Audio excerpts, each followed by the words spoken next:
Shalom, shalom, Israel, shalom. His brother Raya, I want to give all honor and glory to the Most High God, Yahweh, by Shema Mashiach, Malak Yahushua. Another strong shalom to all of the mighty brothers that go out there and labor on the highways and byways, making their body a living sacrifice. In the rain, the tumults, the demons, the uprises, the uproars, they're out there standing 10 toes down for the name of the Lord. Another strong shalom to all of the mighty brothers that are not out there as of yet, but they're building themselves up, reading, praying, fasting, being diligent, taking notes, being steadfast, doing everything they can do to magnify the name of the Lord. Another strong shalom to all that are mighty aquaf in this thing, that actually sincerely reverence their husbands, being teachers of good things to the children at home, being quiet, shamefaced, submissive, loving, steadfast, cooking someone clean, and doing all of the righteous acts of our foremothers on fire for the Lord. Another strong shalom to all that are mighty aquaf that are not married as of yet, but they're building themselves up, being shamefaced, submissive, on fire, doing all of the works you understand of the Lord. Another strong shalom to all the mighty children in this thing that are abstaining from all lust, concupiscence, and peer pressure, standing 10 toes down for the name of the Lord. And last but not least, strong shalom, you understand, to the whole entire nation, keeping the feast of unleavened bread. They're on fire, keeping it as it is written, taking care of their households, their families, being diligent, always in the scriptures, always reading, always watching the videos, and always on fire for the Lord. Now, there's going to be an in-depth breakdown, you understand, on what happened on Mount Sinai, man. It's a lot of secrets within the text when we read the scriptures. Hey, the law, I'm in the law right now through the Spirit. And reading the law, you want to cover new things each and every time you read. It's as if, you read something, you read over it. Next time you read, the Lord just keeps revealing and revealing more and more into you. And that's the Spirit that the Lord does that, man. Let me get this quick precept, right? And let me bring it out through the Spirit, man. If we go to the book of Sirach. It's the book of Sirach, right? Chapter 16.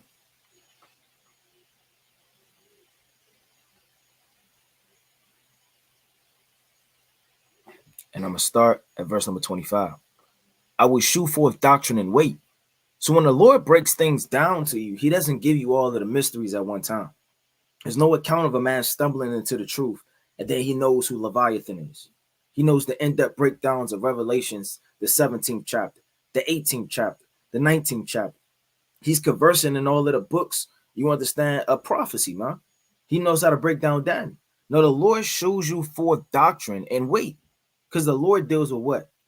Just balances and just weights. So when you read things, don't get discouraged because you can't understand them.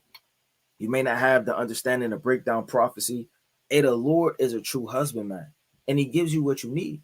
You got to understand we're trees, and the Lord gives the water. He gives the increase in due season. You getting overwatered or oversaturated is going to help you. That can actually kill you and sift you out of this truth. That's why it's a blessing in disguise through the Spirit when we have to read the same things over and over, because that's mercy.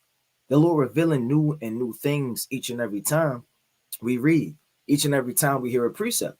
You may hear it in another fold, and that may help your whole marriage, man. So that's the spirit of Yahweh Shem Yahushua. It said, and declare his knowledge exactly. Because you may have his knowledge when you read it the first time, but then he expounds on it the second and third time, whether it be by man, whether it be by dreams, revelations, whether it be by the prophets, or whether it be through the spirit of Yahweh Shem Yahushua standing and knocking at your door, which is your mind, coming in, supping with you through the spirit, right, and feeding your soul, right? So let's dive into it, right through the spirit. Let's go to the mighty book of Exodus. Exodus, the 19th chapter, right? It's the book of Exodus, chapter 19, and verse number 1. Now, if you want an in-depth breakdown of the children of Israel, how they traveled, what they did, where they rested, all of the mountains they went to, you could chiefly go to Numbers, the 33rd chapter.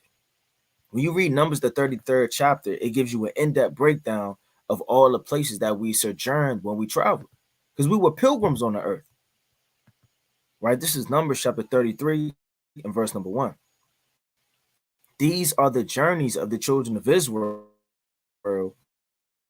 which went forth out of the land of Egypt with their armies, So we some niggas, man. We had armies, man, in this thing. So when you read the law, when you read 600,000 men, that wasn't 600,000 men that was just hanging around, man. We had an army in the ancient world. When you go to the book of Sirach, let me get this quick precept. Matter of fact, let me go to Wisdom of Solomon. Matter of fact, I'm going to come back to that precept, but I want to stay on this real fast. It says, with their armies under the hand of Moses and Aaron.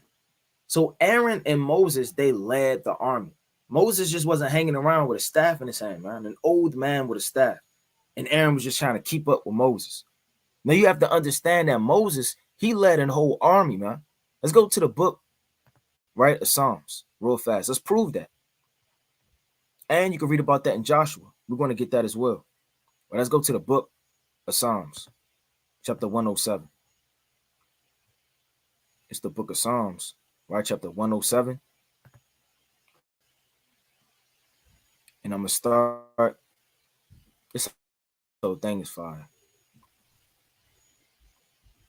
But I'm going to start at verse 6. And they cried unto the Lord in their trouble, and he delivered them out of their distress. And he led them forth by the right hand, that they may go to a city of habitation. So the Lord used to lead us. How did he lead us? Through men, through Aaron, through Moses, through Joshua, through the men and the elders. You understand that led the armies. You can't have over 600,000 men and nothing but confusion. The Lord is a man of war. When you go to the book of Deuteronomy, you had armies. Now these armies had different ranks. They had different positions. And in these different positions, you have Moses as the head. Moses led the flock. It's the book of Deuteronomy, chapter 1 and verse 17. It says, Salakia, I'm going to start it on 15.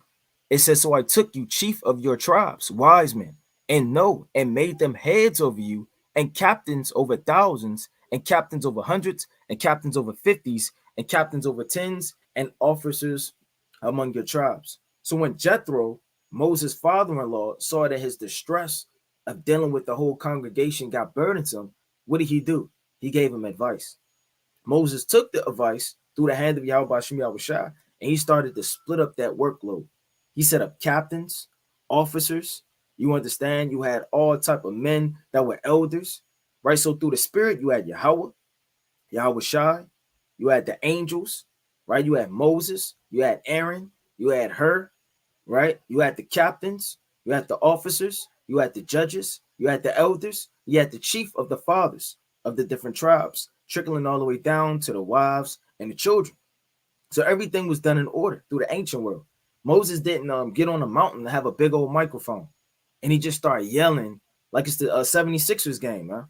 Everything was done in order. And with it being in order, let me go back to that. It's Numbers chapter 35, Salakia 33 and verse 1. These are the journeys of the children of Israel, which went forth out of the land of Egypt with their armies under the hand of Moses and Aaron.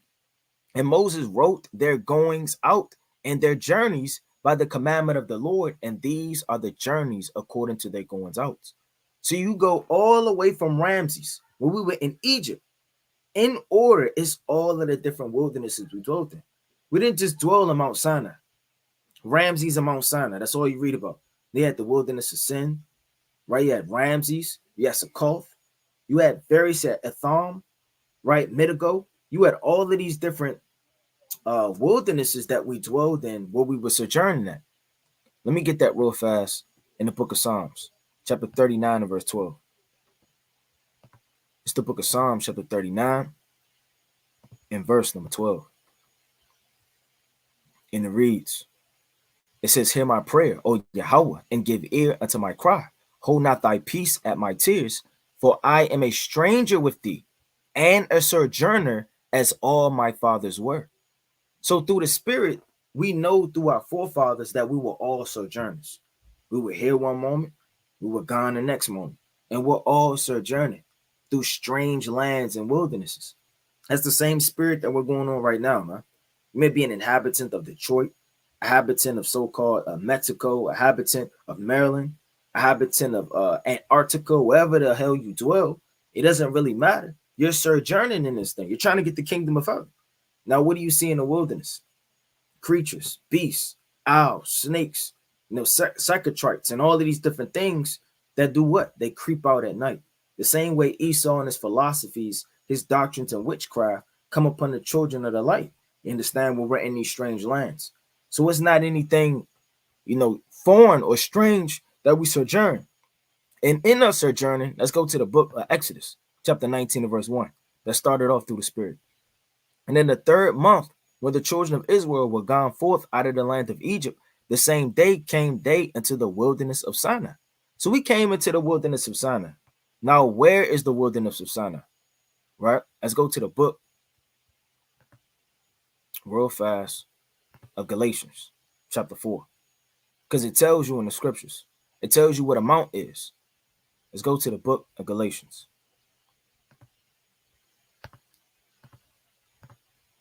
It's the book of Galatians, chapter 4.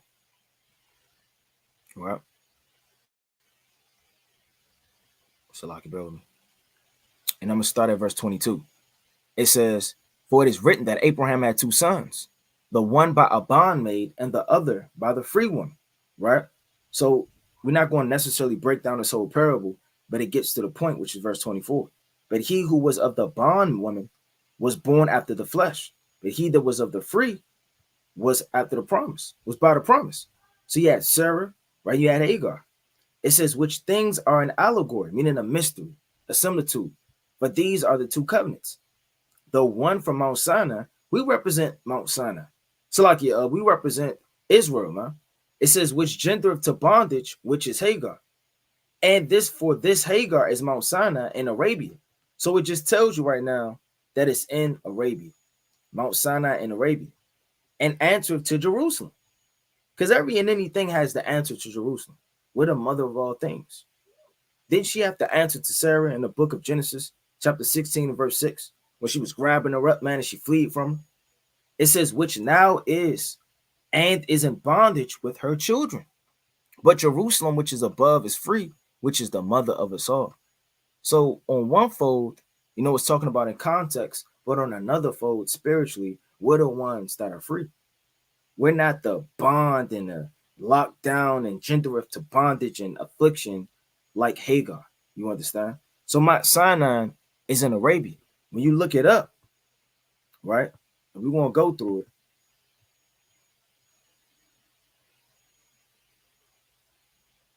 Said Mount Sinai's rocks were formed during the late stage of the evaluation of the Arabian-Nubian shield.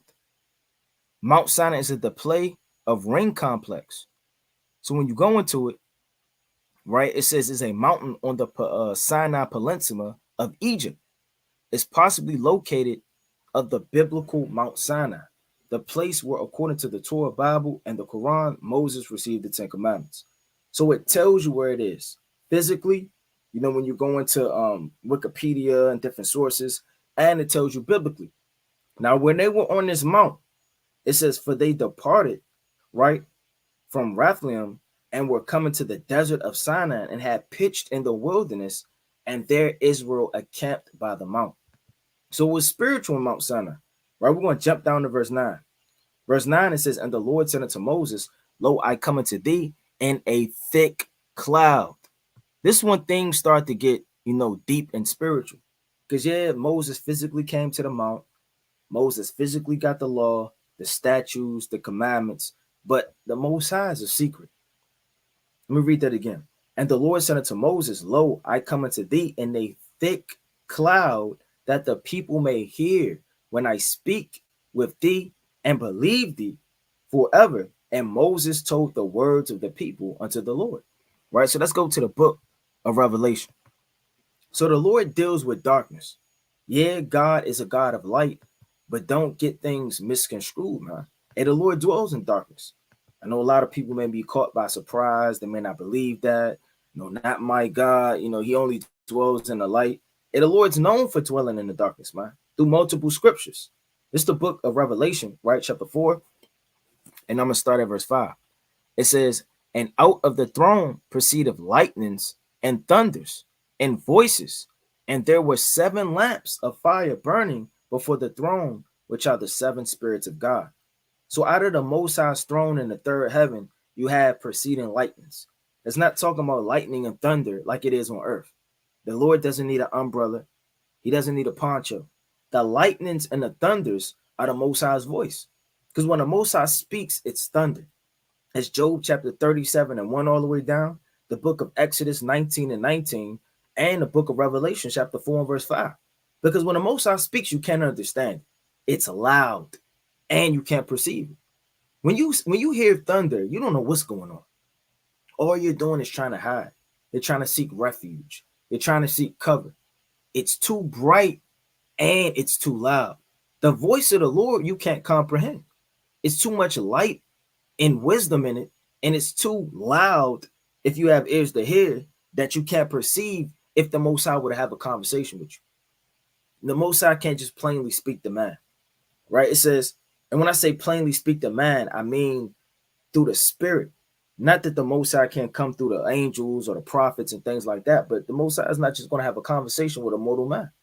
It says, and voices, and there were 7 lamps of fire burning before the throne, which are the 7 spirits of God. Now, I want to get that real fast. Let's go to Job chapter 37. This Job chapter 37. It even tells you that in 2 Corinthians, that he was caught up to the third heaven and heard unspeakable words, which were not lawful for man to utter. Why is it not lawful for man to utter what's going on in the third heaven? Because it's not lawful for you to speak anything or to hear anything of the Lord to repeat it, man. And the Lord give you what he want to give you. He give you doctrine and weight. The Lord is a secret. The Lord deals and moves and hides and discovers himself in dark places. The Lord's in his room right now. The Lord's in your room right now. And the Most High is everywhere. You can't perceive nor understand the depths of Yahweh Bashem Yahushua. Right? This is the book of Job chapter 37 and verse number 2. Hear attentively the noise of his voice, and the sound that goeth out of his mouth. He directeth it under the whole heaven, and his lightning unto the ends of the earth. Because lightning shines from the east all the way to the west, meaning the Most High's voice is going to be spread abroad. It says, after it roar, that's like a voice roareth. He thundereth with the voice of his excellency, and he will not stay them when his voice is heard.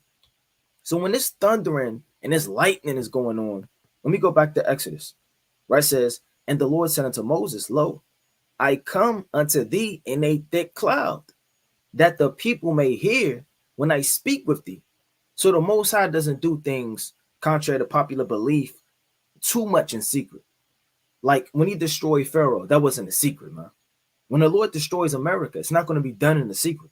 When the Lord shows you his greatness, it's not in secret. It says, and believe forever. It's like a deed forever. And Moses with the words, right, of the people unto the Lord. Let's go to the book of 2 Chronicles. Let's further prove that the Lord dwells in thick darkness. Let's go to 2 Chronicles 6 and verse number 1. And it reads, then says Solomon, the Lord had said that he would dwell in thick darkness. Why is the Lord dwelling in thick darkness, man?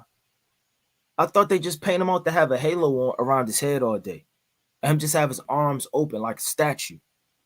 It says, then said Solomon, which was the wisest man, the Lord has said that he would dwell in the thick darkness. I have built an house of habitation for thee, and a place for thy dwelling forever, man. So don't think that the Most High can't dwell in darkness. And the Most High can dwell whatsoever he pleases.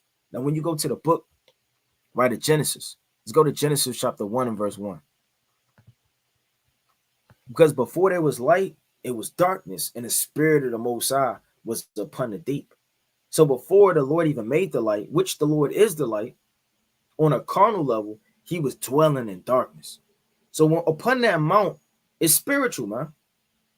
It's secrets. And the Lord has to shine the light, the fire. We're going to get into all of that to show you certain things. Because without the light, you're in darkness. But yet the Lord is still there. It says, this is the book of Genesis chapter 1 and verse 1. In the beginning, God created the heaven and the earth. And the earth was without form and void. And what it says is the earth was without form. You got to go into that. Now, when you read the book of Wisdom of Solomon, the 7th chapter, verse 17 all the way down, the Lord tells you how all of the elements that Solomon knew about those things. So the white man didn't create all of those things, matter and this and that. It tells you the Lord formed the world of matter in the book of Song of Solomon. So the world was made of matter. So when you're trying to link up these things, you don't need a scientist. You don't need some man with a damn degree, man, with an all-white coat on and glasses. All you need is the spirit of the Most High. It says, and void and darkness was upon the face of the deep, and the Spirit of God moved upon the face of the waters. And God said, let there be light, and there was light. So before the light, the Spirit of the Lord, he was dwelling in darkness. Now, that doesn't mean that the Most High is sin, the Lord is off, the Lord is evil, or anything like that. You just have to have ears to hear. You would be foolish to think that the Most High is just only in light and not in darkness as well, when he is everything. He is the spirit of man. He creates the spirit in you to be able to talk, move, dance, perceive, understanding, or even to have the light to shine upon you on a spiritual level. Let's go to the book of Deuteronomy chapter 4, right, and verse number 10. It's the book of Deuteronomy, right, chapter 4 and verse number 10. Right, and it reads, especially that day that thou stood before the Lord thy God in Horeb, when the Lord said unto thee, gather me the people together, and I will make them to hear my words, that they may learn to fear me all the days that they shall live upon the earth, and that they may teach their children. So when the Lord gathered up the children of Israel upon this mount, we're about to read it, what was happening? It was dark. It was gloomy. It was smoking. It was mist. It was a type of spirit to where, I mean, should we be here, man? What's going on here, man? Nobody wants to be in a dark alley. Nobody wants to be in a misty day. And the day of the Lord is going to be a day of darkness and gloominess. You can read about that in Zephaniah, man. Chapter 1 and verse 18, 1 and verse 14. Well, let me get that real fast. So the Lord deals with darkness. Don't it say when he comes back, darkness shall be under his pavilion and a thick clouds round about him? Let's go to the book. Let me get that real fast. Let's go to Zephaniah chapter 1 and verse 14. And it reads, the great day of the Lord is near. It is near and hasteth greatly. Even the voice of the day of the Lord, the mighty man shall cry bitterly. That day is a day of wrath, a day of trouble, of distress, a day of wasteness and desolation, a day of darkness and gloominess, a day of clouds and thick darkness. So chiefly, man, the Lord's judgment happens in the darkness, which is spiritual, because the Lord is going to catch you like a thief in the night, right when it's dark, right when it's gloomy, right when you can't see, right when you can't perceive, right when you're scared, right when all hell was breaking loose. On a spiritual level, the Lord comes out of the darkness, which is the light. Let's go to the book of 2 Samuel real fast, and we're going to go back to Exodus. All right, we're going to read that and break it down through the Spirit. Let's go to 2 Samuel chapter 22. This 2 Samuel chapter 22 and verse number 12. It says, he made darkness his pavilions round about him, dark waters and thick clouds of the sky. So we keep reading over and over, the Lord dwells in the darkness, man. You got to wash out your mind that you could get away, man, with murder. Don't it say in the scriptures in the book of Job, chapter 34, there is no darkness where you can hide, paraphrasing, from the Lord, because the Lord's there. He's the one that sent that angel there in the first place. Let's go to the book of Exodus. Right, reading on. It says, and the Lord said unto Moses, go unto the people and sanctify them today and tomorrow, and let them wash their clothes. So before the Lord even appeared unto them, they had to sanctify themselves. That just goes to show you how unworthy we are. How the Most High really can't dwell with man. Where's the account of the Most High himself coming down and dwelling amongst the children of Israel like Yahweh in the kingdom? Nobody has seen the Most High. Yeah, you've seen him through a vision. The Most High is a secret, man. You see the Most High by seeing Yahweh. If you have seen me, ye have seen the Father. So you're not going to be able to even dwell amongst the Lord, even in your glory, man. Doesn't he even charge his angels with folly? And isn't the spirit of the Lord everywhere? So even in our righteousness in the kingdom, the Lord will still be amongst us. Now I want to read that again. Matter of fact, let's prove that. Let's go to the book of Ezekiel, right? Chapter 43. Get this quick precept. Let's go on into it. Let's go to Ezekiel chapter 43 and verse number 7. It's the book of Ezekiel chapter 43 and verse number 7. And it reads, "And he said unto me, Son of man, the place of my throne and the place of the soles of my feet, where I will dwell in the midst of the children of Israel forever. And my holy name shall the house of Israel no more defile." Because we used to defile the name of the Lord. That's why we had to wash physically. The Lord would appear unto us. He would only appear unto those that were clean. He appeared unto Job face by face. And that's not literally seeing his face. That's dealing directly. The Lord even deals with you a couple of ways, even by visions and dreams, by trances, by prophets, or directly out of the chariot through the hand of the angel, being the voice of the Lord. You understand? But that's more personal and up close. Like he dealt with Moses face by face. He dealt with Job face by face. And the Lord had dealt with certain men through the spirit face by face. He dealt with Yahweh face by face. It says, neither were they nor their kings by their whoredom, nor by their darkness of their kings, right, in their high places. Right? So Yahweh is going to dwell with us in the kingdom, but the Most High is a secret. Now, when you go to the book of Exodus, let's go back to it. It's the book of Exodus, right? Chapter 11, Salakia, chapter 19 verse 11. "And be ready against the third day. And the third day the Lord will come down in the sight of all the people upon Mount Sinai." So as the Lord is going to come down, you're going to see all of his glory. He's coming with thousands and thousands of angels, chariots, darkness, smoke. All of this is going to be a sight to see, but he's telling Moses ahead of time how to deal with it. The third day, have people, coming up, whatever the case may be. And it was an order in the wilderness with Mount Sinai. Let's get that in the book of Exodus, right? Chapter 24. Let me get that real fast. So he wanted them to wash and sanctify themselves and be ready on the what? On the third day. Now I want to get that real fast. I'm going to read all the way down. I'm going to get that precept. "And be ready against the third day. For the third day the Lord will come down in the sight of all the people upon Mount Sinai." Now it's spiritual that the Lord wanted them to come down upon the third day. Now, when you washed yourself with the water of separation, you will be unclean 7 days. Then you will start to purify yourself the third day. And then you have to purify yourself again the seventh day. So it's more spiritual that we're unclean as a people. And we have to be ready against the third day. For the Lord, so like for the third day, the Lord will come down in the sight of all the people. Because even in the law, you will wash yourself and be unclean if you got defiled by the dead. And you will start the purification process the third day. Meaning start to be cleansed. And we're people, we're alive through the spirit. We have the understanding and the breath of the Most High. But on a deeper level, if he charges the angels of folly, how much more to us that deals with houses of clay? It says, "And thou shalt set bounds upon the people round about, saying, Take heed to yourselves, and go not up into the mount, or touch the border of it. Whosoever toucheth the mount shall be surely put to death." Why were you going to be put to death by coming up to the mount? Because that's where the Most High dwelled. Did not he tell Moses to take off thy sandals, thy shoes, for the place where thou standest is holy? Can't just defile the presence of the Lord.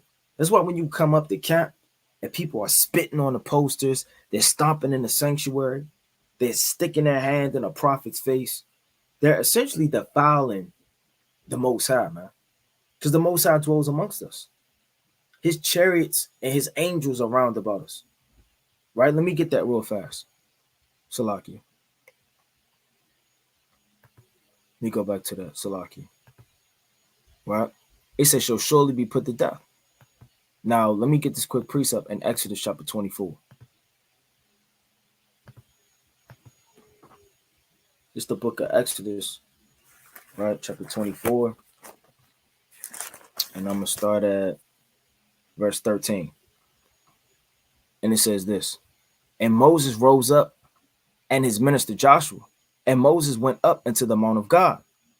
And he said unto the elders, tarry ye here for us, because they couldn't come with him.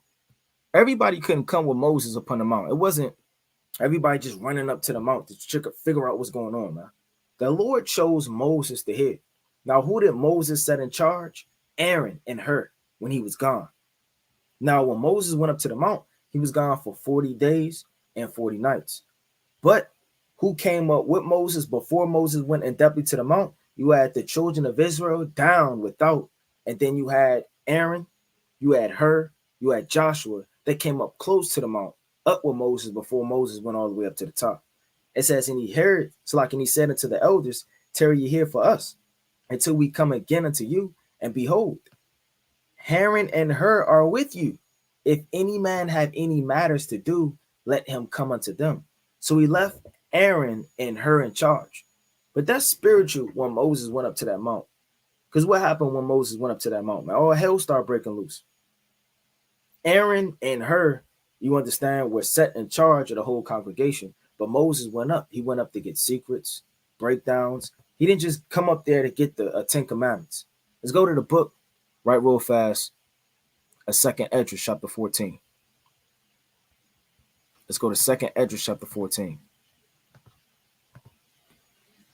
The Second Esdras chapter 14 and verse number 1. It says, and it came to pass upon the third day, I stayed under an oak, and behold, there came a voice out of a bush over against me, and said, Ezra, Ezra. And I said, here I am, Lord. And I stood up upon my feet. Then said he unto me, in the bush I did manifestly reveal myself unto Moses. When does the Lord reveal himself unto man, man? How can man just get a revelation of the Lord? The Lord doesn't reveal himself like that. When you go to the book, let me get this quick precept. When you go to the book of Genesis, chapter 17, let's go to Genesis chapter 17. The Lord doesn't reveal himself to everybody. Matter of fact, let me get John real fast, 15, and then I'm going to get that. This is John chapter 15.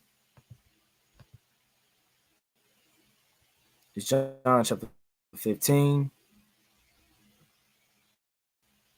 And I'm going to start at 14. It says, ye are my friends if ye do whatsoever I command you. So these men that were the friends of the Most High, the friends of Yahweh, he dealt directly with them because these men were perfect. The Lord dealt with Noah, man. The Lord dealt with Enoch. The Lord dealt with Elijah. The Lord dealt with Moses, man. The Lord dealt with Job. These are men that the Lord dealt directly with. They were actually friends with the Yahweh, man. So when Yahweh was on the earth, he manifested himself, which is the word, the voice of the Most High, manifest, you understand, to his servants.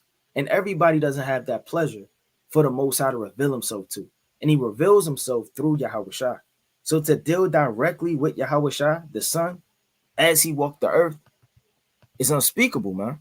Because everybody doesn't have that luxury, nor isn't chosen to be able to do that. Right, let me get this quick precept. This is the book of Genesis, right? Chapter 17 and verse 1. And when Abraham was 90 years old and 9, the Lord appeared unto Abram and said unto him, I am I am the Almighty God. Walk before me and be thou perfect. So the Most High doesn't reveal himself to everybody. So when he's revealing himself to Moses through the Spirit, you have to see how deep that is when he's manifesting, revealing himself unto Moses. And talk with him. And when my people served in Egypt, and I sent him and led my people out of Egypt and brought him up into Mount Sinai, where I held him by me a long season. So for a long season, Moses got secrets. Moses got prophecy. Moses got in-depth breakdowns. Moses got things that man wasn't given, man. We know that it wasn't given because he manifested himself unto Moses. Now, everything that the Most High said is no in-depth secret or in-depth precept to say Moses jotted every single thing down. Because even in Yahweh in the books, Matthew, Mark, Luke, and John, it said that it was many things that Yahweh did, which if were be written, the whole world couldn't contain. So there's certain things that Matthew, Mark, Luke, and John saw that they did not write down. Let me get that real fast. in the book of John. So you can't just say just because you have the whole Bible, you have Genesis all the way to Deuteronomy, that's the end all be all of what the Lord spoke to Moses. You got to keep in mind, he was the friend of Yahweh because he kept his commandments. And the Lord revealed Yahushua, Shalaki Moses, to Yahushua, man. This is the book of John, chapter 21 and verse 25. And there were also many other things which Yahushua did, the which, if they should be written, every one, I suppose, that even the world itself cannot contain the books that should be written. Amen. So the Lord did many mysteries, many allegories, and many parables spoken, and he did many miracles. And all of those things wasn't written down. So when the Most High is revealing himself unto Moses for that long season, that's a long season to talk with the Most High. Imagine if you talk to Yahushua for an hour, just 1 hour. Think how much mysteries and game and prophecy, common knowledge, geography, and wisdom and things that man can't teach you that would be broken down within a short span of an hour. How much more 40 days and 40 nights? Not only 40 days and 40 nights, but you're fasting. Moses was on fire when he was up there, man. He wasn't up there napping and burping and looking around and knocking off the clouds and the dust and coughing, man. He was up there vigilant, sober, fasting, on fire, in the scriptures, getting broken to and fed with the spirit while Moses is jotting down on those tables of stone. It says, and I told him many wonderful things and shewed him the secrets of the times. Now, where's the hidden book of Moses? It's not there. Where's the second book of Moses? Where's the book of Moses? It's not there. Where are so many secrets at the end of the times in the first 5 books? It's not really there. You have a little something in Numbers 24. You may read about something through the spirit. You understand us coming out of Egypt and things between the lines and double to that which is. But where's the wonders and showing him the secrets of the times in the first 5 books, man? You may read about that in the book of Genesis, chapter 49, various precepts, and you may go into it a little bit, but a long season and all of these wonderful things, those have to be things that only Moses was given. It says, and the end, and commanded him, saying, these words shall thou declare. Meaning we should declare about Jacob. You got to declare about Abraham, Sarah, Rebecca, Noah. You understand? Enoch. Declare these things about these men. Aaron, Eleazar, and these shall thou hide. Meaning certain things, that's twofold when it says, and these shall thou hide. Meaning certain things the Lord didn't give Moses to pronounce on one level, and certain things the Lord told him to hide in mysteries and parables, like Genesis, the 3rd chapter. That's hidden. Like Genesis, the 4th chapter with Cain and Abel, being Jacob and Esau. That's hidden. Certain things are hidden, and the Lord did not give, right, for everybody, you understand, to perceive. Verse 7, and now I say unto thee, that thou lay up in thy heart the signs that I have shewed thee, and the dreams, and that thou hast seen, and the interpretations which thou hast heard. And we lay these things up within our spirits when the Lord breaks down these prophecies into us. Now let's go back to the book of Exodus, right? Let's go to Exodus chapter 19. Let me get that real fast. Let's go to Exodus chapter 19. So be ready on the 3rd day, right? Picking up from there. Verse 13. There shall not a hand touch it, but it shall surely be stoned or shot through, whether it be beast or man. It shall not live. When the trumpet sound long, they shall come up to the mount. Because the spirit of the Most High was there. You can't defile the sanctuary or defile holy ground. Let me get that in the book of Exodus real fast. All right, chapter 3, in verse number 2. It's the book of Exodus, chapter 3, and verse number 2. And it reads, and the angel of the Lord appeared unto him in a flame of fire out of the midst of a bush. And he looked, and behold, the bush burned with fire, and the bush was not consumed. And Moses said, I will now turn aside and see this great sight, while the bush is not burnt. And this is just one thing that is written. How many other things that Moses encountered that we don't know about, that he's seen? And when the Lord saw that he turned that aside, so like that he turned aside to see, God called him unto him out of the midst of the bush and said, Moses, Moses. And he said, here am I. And he said, draw not nigh thither. Put off thy shoes from off thy feet, for the place whereon thou standest is holy ground. So shoes represent what? Pondering a path. It represents dirt. Your feet are the dirtiest part of your body, your shoes. That's why after the saints will go on long journeys, the women will wash their feet. Like the woman that washed Yahushua's feet. Not that Yahushua's feet were dirty, but that's a custom that the woman would do. You had saints traveling all the way to Jerusalem, to Jericho, Samaria, right all the way to the Sea of Tiberias, all around Judea, right all the Galilee, and then they would be received as strangers unto these people's houses of the saints, and then they would wash their feet and take care of them. They would have hired houses and help, you understand? Men on long journeys, like Peter in the book of Acts, the 10th chapter, like Paul, right, in the book of Acts, the 28th chapter, and various other precepts. It says, moreover, he said, I am the God of thy father, the God of Abraham, the God of Isaac, and the God of Jacob. And Moses hid his face, for he was afraid to look upon God. So that just goes to show you, looking upon God is looking at his works. That's not seeing the Most High face to face. Nobody saw the Most High face to face. You can't just look at the Lord, man. Nobody has seen the Lord. Yeah, Daniel seen him through a vision. Isaiah, right in the book of Isaiah, the 6th chapter. You had John through the Spirit in Revelations, the 4th chapter. You had many men that had the vision, but you had no man in the flesh carnally that wasn't taken up and changed out of his mortal body as a spirit to behold and see the Most High. And even in the third heaven, there's no in-depth breakdown on what specifically happens. We know our soul goes to the chambers where our souls reside at, and that we beg and we plead and we cry out that we may come before his throne. But let's go back to it. It's the book by the Exodus, chapter 19 and verse, right, number 14. And Moses went down from the mount unto the people and sanctified the people and washed their clothes. So he had to wash their clothes coming up before the Lord.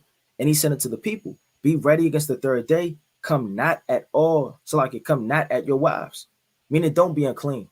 Don't go into your wives, because if you go into your wives, you'll be considered unclean. Be ready against the third day, be washed, sanctified, and be clean of any type of infirmities and afflictions and things that would make you unclean physically. And it came to pass on the third day in the morning that there were thunders and lightnings, and a thick cloud upon the mount, and a voice of the trumpet exceeding loud, so that all the people in the camp trembled. So that was a physical trumpet. The Most High is going to blow a trumpet in the day of the Lord, man. There's 7 trumpets in the book of Revelation. They're physically going to blow, man. It's physical. It wasn't this, they just didn't know what was going on. It was a vibration. No, it was a really loud trumpet that was blown, man. You have ram's horn on earth, and you will have things that are beyond our comprehension in the third heaven, man. And the Lord blew this trumpet, which is calling for the assembly on a spiritual level. It's the voice of the Lord, and it's calling for the assembly. The thick clouds and darkness are a mystery. That's the Most High revealing himself, but only to whom he please when the light shined. When that fire got kindled, when you read about that, because he was there. We're going to break it down. I don't want to jump the gun, but let's go to it real fast. Right? It says, so that the people was in the camp, they trembled. Well, let me get this quick precept. Let me get the classic. Let's go to the book of Revelation, chapter 1 and verse 10. And it reads, I was in the spirit on the Lord's day and heard behind me a great voice as a trumpet. So he heard a great voice as a trumpet. Who was that great voice? Yahushua. Now, what did they do in the ancient world when they blew trumpets? They would call together the assembly. So that's the Lord on a twofold, threefold type of levels of that trumpet. He's calling together assembly, and it's the voice of the Lord. It's the book of Numbers, right? Chapter 10 And I'm going to start at verse 8. I'm going to start at verse 7. But the congregation is to be gathered together. You shall blow, but ye shall not sound an alarm. So you had different sounds with the trumpet. You would sound an alarm that would get ready for war. You would make another sound that would sound together the assembly. You would make another sound. All of these different trumpets will represent sounds in the ancient world. You can read about the trumpet being blown in Judges. You understand the 7th chapter with Gideon. Different sounds with different wars. Right? Let's go back to it. I'm going to jump to verse 9. And ye shall go and war in your land against the enemy that oppresses you. When ye shall blow the alarm with the trumpets, ye shall be remembered before the Lord your God, and ye shall abide and save from your enemies. So they had different war calls. Like Esau, he got damn duck sounds, man. He just quacking and doing all type of beast noises. He'll growl like a damn Kruger, man, in the night. He'll make a sound like a damn jaguar. He'll make a duck noise. And you go to damn Bass Pro Shop, he got all these creature noises. He got cricket. He blowing it. He's a cricket in the night. He's a beast in the night. He's a wild hog in the night. So he makes his sound calls, but that's on the left-hand side. When we make noise on a spiritual level, we roar like lions, man. We set order. We sound like thunder. We sound like nature. We sound like the Most High, man. Right? When you go back to it, it says, now I want to pick up from here. Let's go to the book of Deuteronomy. Let's go to the book of Exodus, chapter 24. Because Exodus 24, Exodus 20 and 18 all the way down, Exodus 19 all the way down are all in order, right? Back and forth at how the mountain and everything was played out through the Spirit. Let's go to the book of Deuteronomy, chapter 24. Now I was picking up from verse 17. Now I'm going to read 17. And Moses brought forth the people out of the camp to meet with God, and they stood at the neither part of the mount. So this is after they get sanctified, right? Coming up the third day, they're going forth at the camp to meet with God, meaning come before the Lord. They stood at the neither part of the mount, meaning before the mount. Now let's go to the book of Deuteronomy. Exodus chapter 24.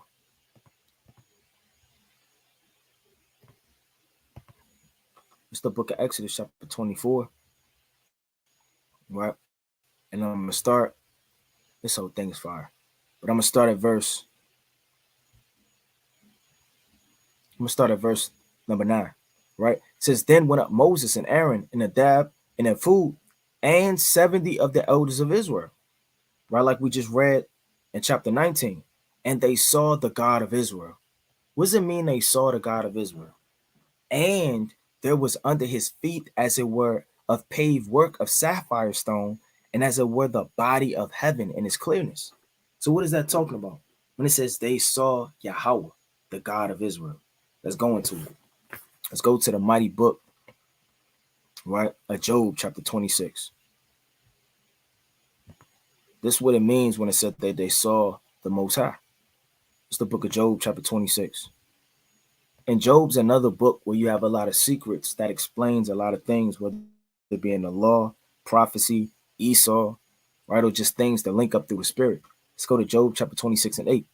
He bindeth up the waters in a thick cloud, and the cloud is not rent under him. He holdeth back the face of his throne, and spreadeth his cloud upon it. So the Lord holds back the face of his throne. I mean, you can't see the Lord, man. You see the Lord through his works. You see the Lord through the angels.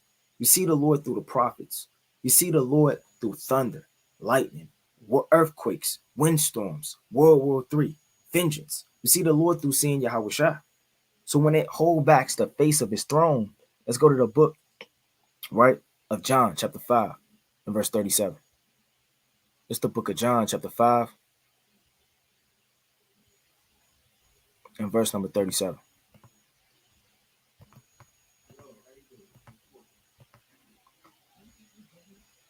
And it reads, it says, and the Father himself, which have seen me, have borne witness of me. Ye neither have heard his voice at any time, nor seen his shape. So nobody has seen the Most High's Physically, nobody has heard the Most High's physical voice. When you hear the voice of the Lord, that's all parabolic. It's through the angels. It's not you hearing the voice of the Most High.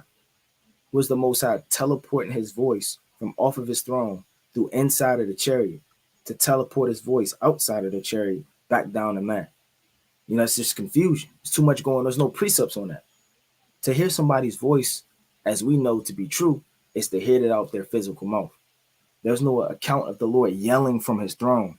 It's piercing through the second firmament, through the waters, coming all the way to earth, which would astronomically be heard by the whole earth. But it trickles down to you, to a direct city, to a direct time. That's not what that's talking about. When the Lord's voice is heard, let's go to the book of John, chapter 12 and verse 29. This is the book of John, chapter 12 and verse 29. And it reads, "The people therefore that stood by and heard it said that it thundereth. Others said, an angel speaketh to him." So when Yahushua said, "Father, glorify thy name," then came there a voice from heaven saying, "I have both glorified it and will glorify it again." Meaning that wasn't the Most High himself. It says, Yahushua answered and said, "This voice came not because of me, but for your sakes." Right? Let's go back to the book, Exodus, right? The 24th chapter. It's the book of Exodus, chapter 24, verse 10.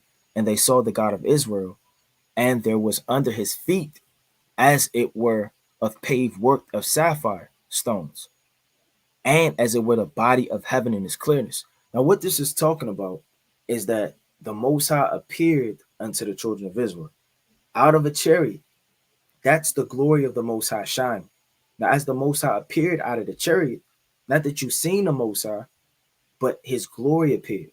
From his glory appearing, you have something called, let me pull this up, see if I could get a visual on it.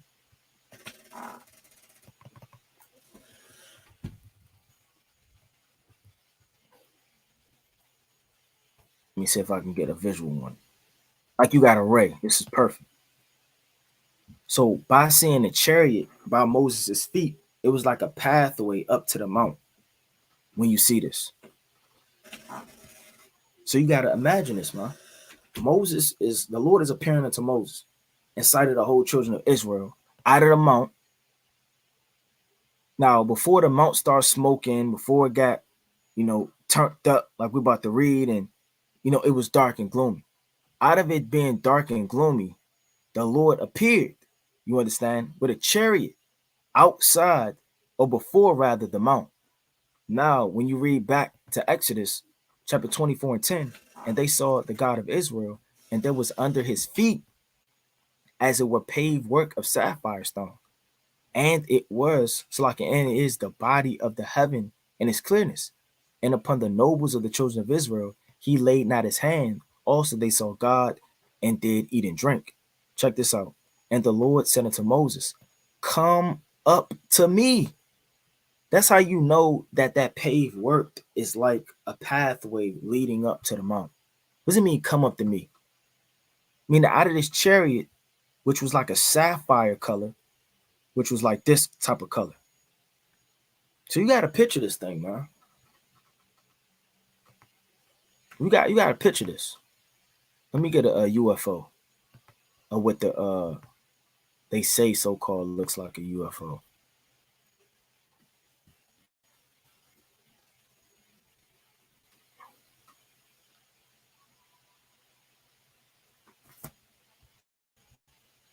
All right, let's go to it.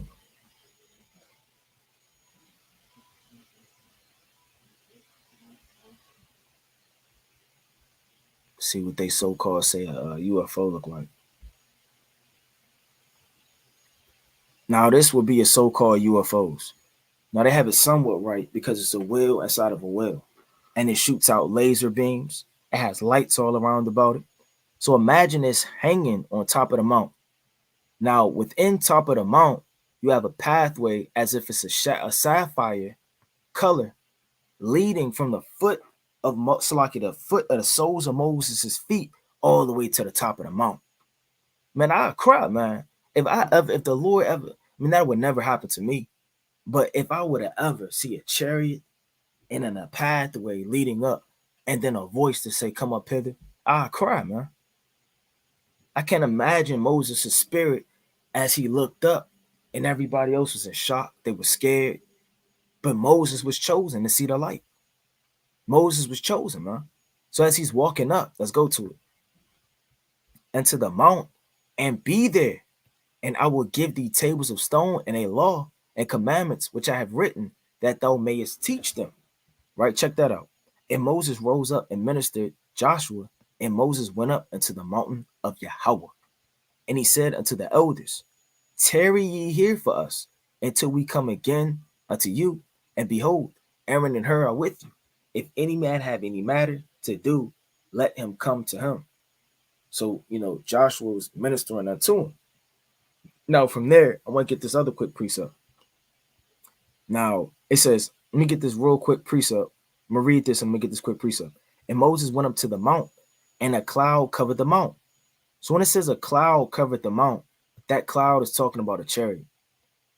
That big chariot is covering the mount. Now, this isn't a baby chariot. This isn't this isn't that little speckle you say you see. That's a chariot. You're driving in traffic, you look up, and you keep looking up. You almost risking your life, and that's not even a chariot. It's not talking about that. It's talking about something so big, so vast, because the Lord appeared unto the children of Israel. Yeah, the Lord may appear unto you in part. You may see a chariot, then it's gone. You may feel like you see something. But in the ancient world, it was a different spirit. Let me see if I can get a picture about it. Let me see. Well, this is probably the best picture right here through the spirit. But this chariot, it covered the whole mountain of Yahweh. Now, as it's covering the whole mountain, right? Let me get this quick precept. Salaki.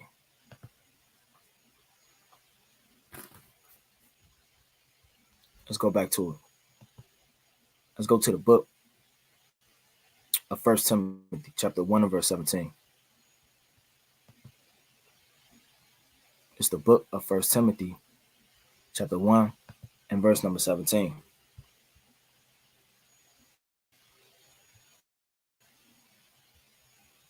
It says this. Now unto the King, eternally, immortal, invisible, the only wise God, to be honored and glory forever and ever. Amen. So the Most High is invisible. So when the glory of the Most High, you see the Most High appeared, it's all hip talk. It's all hip talk. It's not literal. The Most High, there's no account of the Most High getting off his throne and coming to earth. The only in-depth breakdown we got of what's going on in the third heaven by Yahweh Shai getting off the throne is Amos, the 9th chapter. It says in Job, he walks through the circuits of heaven.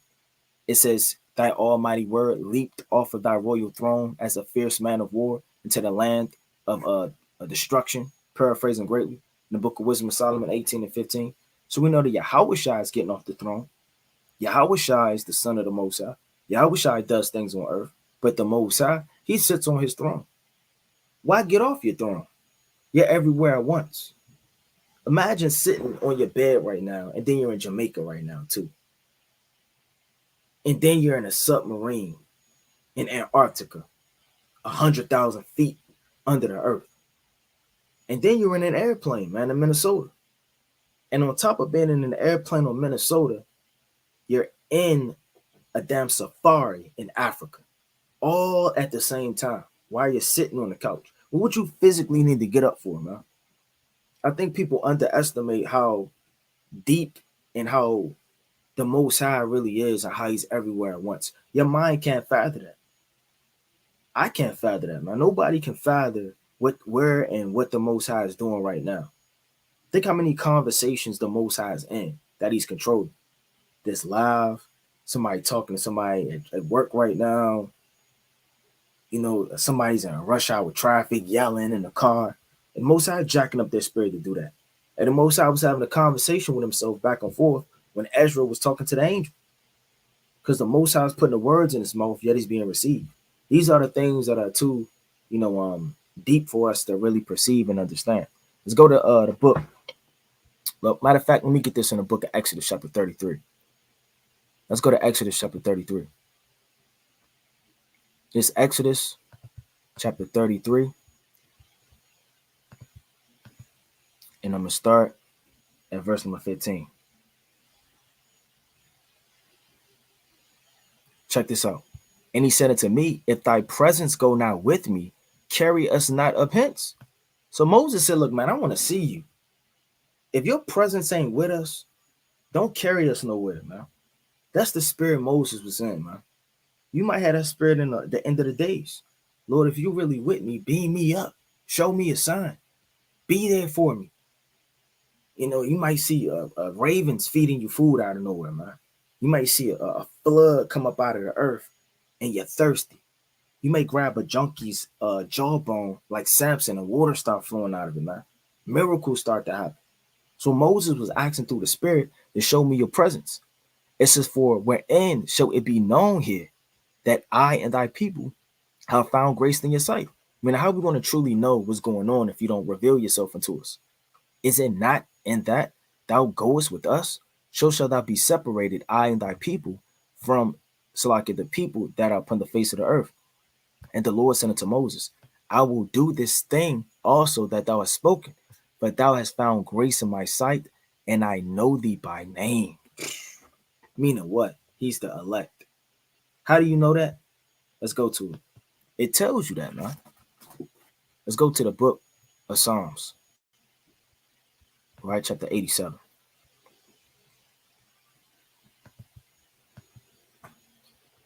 Right? The water. It's the book of Psalms, chapter 87. Because the Lord calls all his chosen by name. The Lord calls the stars out by name.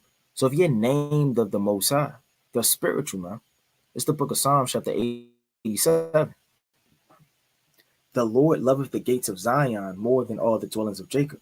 The gates are the leadership and the elders. So the Lord loves the gates, meaning the leadership and the elders, the chief men, apostles, and prophets of Zion more than all the dwellings of Jacob.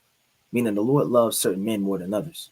Why wouldn't the Lord love Moses more than damn Earl down the street that shoot dice with his crack hanging out, man? It says, glorious things are spoken of thee, O city of God, Salah. I will make mention of Rahab and Babylon to them that know me. Behold, Philistine and Tyre and Ethiopia, this man was born there. Talking about the elect spread throughout the four corners of the earth.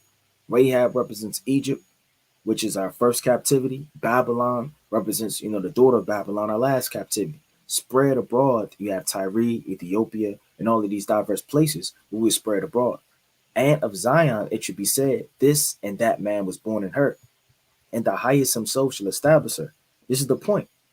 The Lord shall count when he writeth up the people. What does the Lord have to count for, man?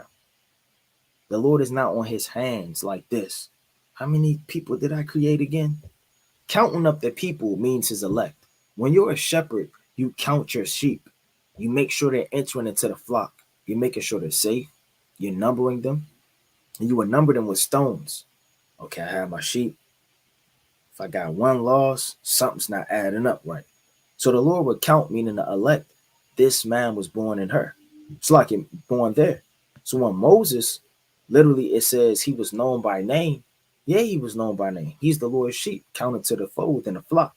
He said, I beseech thee, shew me thy glory. So Moses is asking over and over and over to show, the glory of the Most High.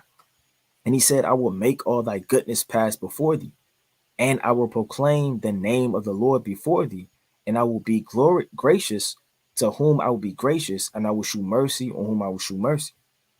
And he said, thou canst not see my face, for there shall no man see me and live. So the Most High is telling Moses that you're not going to be able to see his face, because nobody could see the face of the Most High and live. And the Lord said, behold, there is a place by me, and thou shalt stand upon a rock. And it shall be, and it shall come to pass, while my glory passeth by, that I will put thee in a cleft of the rock, and I will cover thee with my hand while I pass by. Now, a lot of people may say, let me see if they got it in here.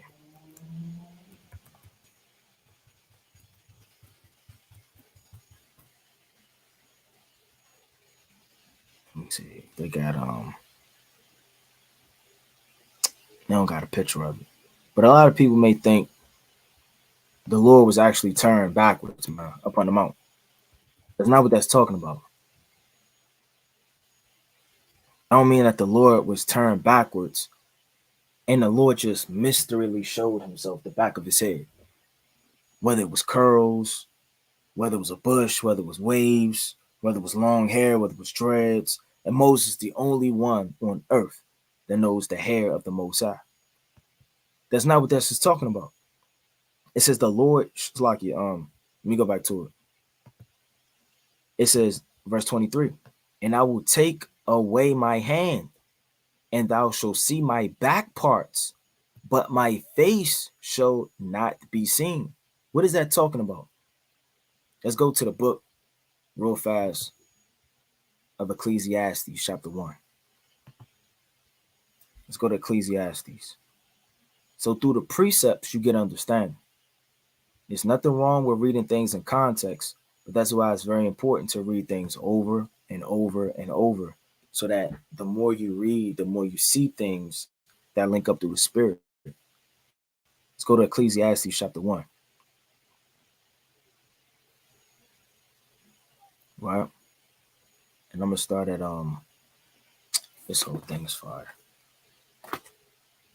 So like third chapter. Let me get this real fast. Is it Ecclesiastes, the third chapter?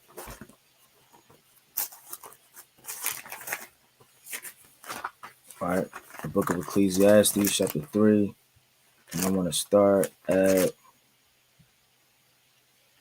11.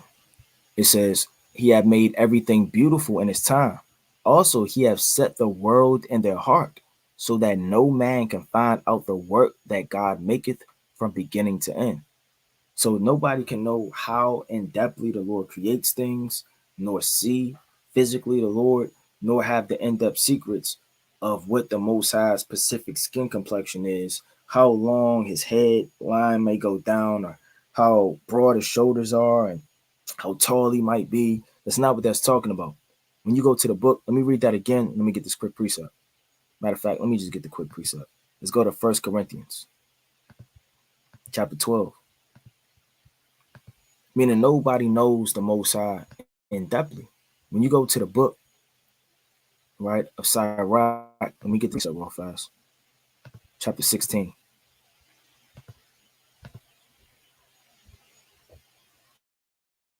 It's the book, right, of Sinai, chapter 16.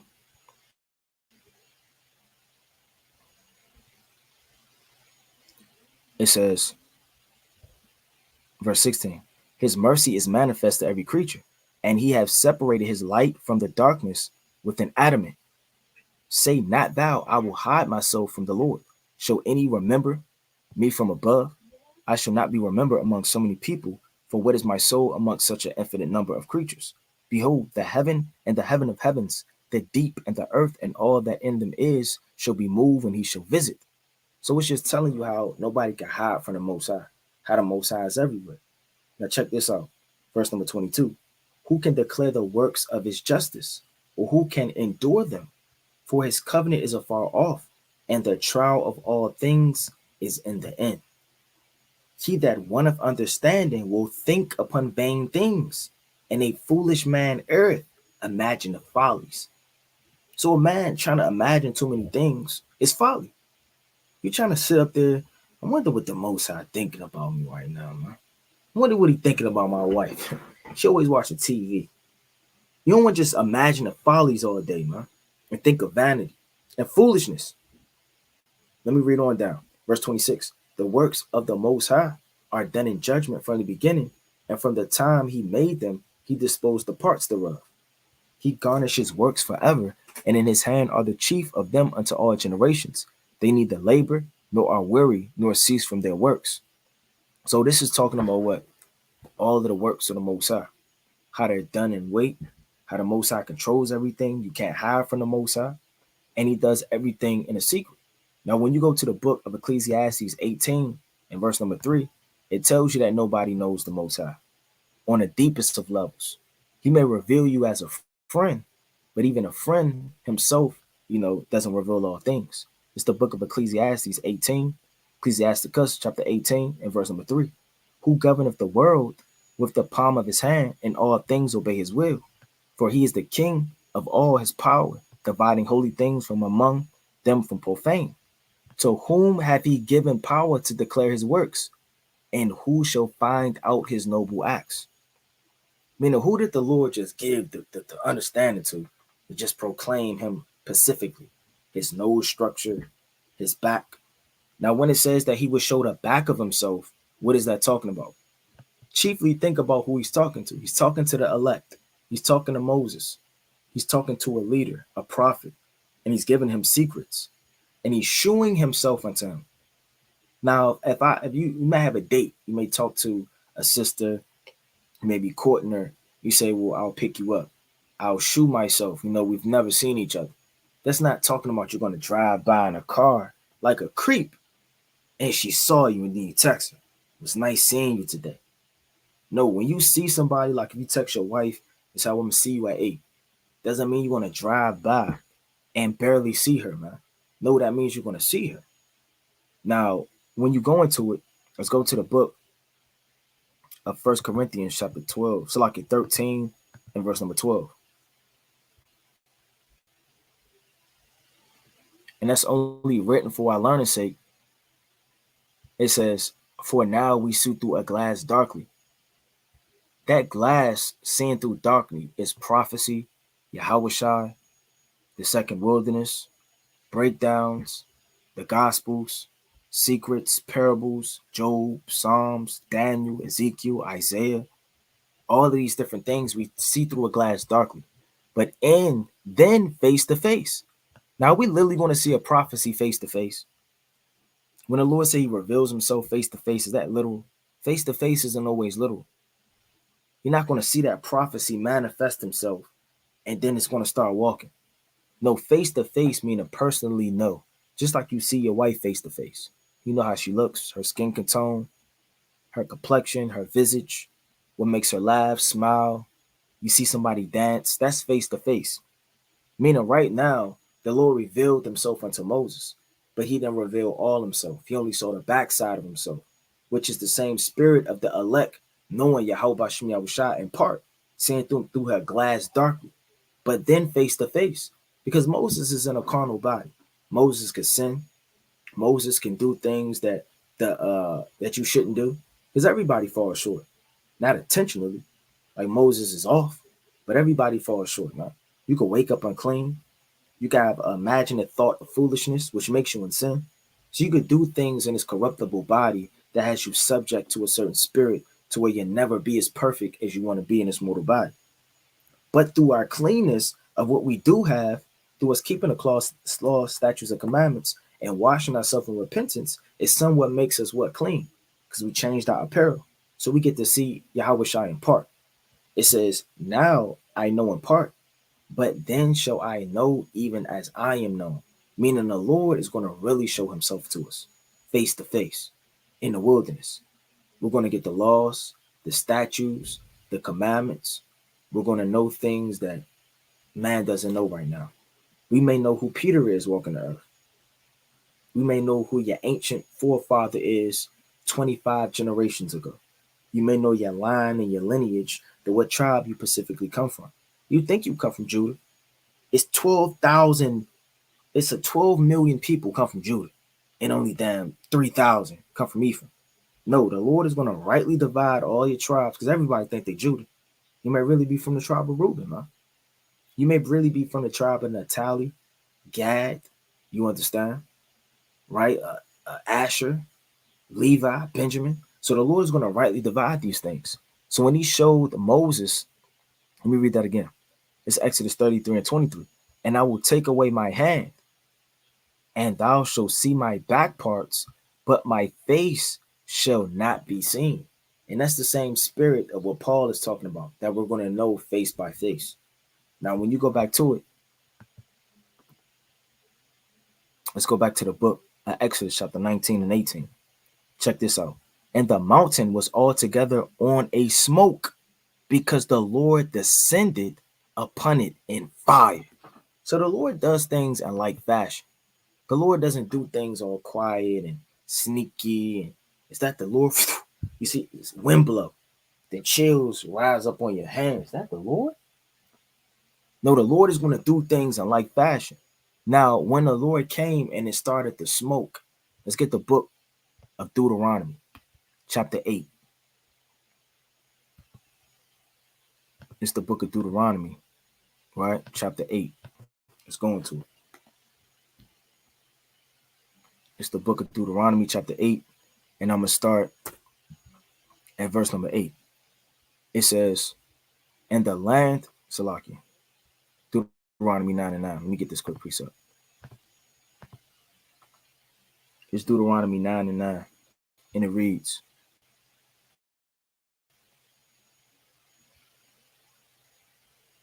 because you got to remember when Moses saw the chariot and the glory of the Most High, he didn't see all of it, which was symbolic of him seeing apart the backside of the Lord. Because you may see vengeance, destruction, fire, hell, but you didn't really see the mercy. You didn't see the compassion. You didn't see the healing. You may see Yahweh Shai like Christians in healing, love, joy, singing, dancing, Passover, hymns, but don't know that he could flip tables. Don't know that he made a scourge of a whip. So you only saw half of the Lord. So through the Spirit, man, we're getting a large amount of what the Most High is breaking down in the latter days through his mercy. It's the book of Deuteronomy, chapter 9, and verse number 9. I'm going to start at verse 8. Also in Horeb, ye provoked the Lord to wrath. So the Lord was angry with you and have destroyed you. When I was gone up to the mount to receive the tables of stone, even the tables of the covenant, which the Lord made with you, then I abode in the mount 40 days. So before the 40 days, right? Hold on, I want to get this real fast through the Spirit. Now, when Moses was up there, it says, in the mountain, it's like in Mount Sinai was altogether on a smoke, because the Lord descended upon it in fire, and the smoke thereof ascended as the smoke of a furnace, and the whole mountain quaked greatly. So there was an earthquake. So you gotta imagine this. It's a big chariot abiding upon the mount. Now upon the mount, there's smoke, darkness, fire, and then it's a ray leading Moses upon that mount. As Moses is going up upon that mount, it starts to quake and all hell breaks loose. That we're picking up in the book of Exodus, the 20th chapter. Let's go to Exodus chapter 20 and verse 18. I want to get that and then go back to those precepts. It's Exodus 20 and 18. It says this, and all the people saw the thundering, lightning, and the noise of the trumpet, and the mountain smoking. And when the people saw it, they removed and stood afar off. So yeah, they saw it. Yeah, they was there. But they got up out of there, man. Let me get that.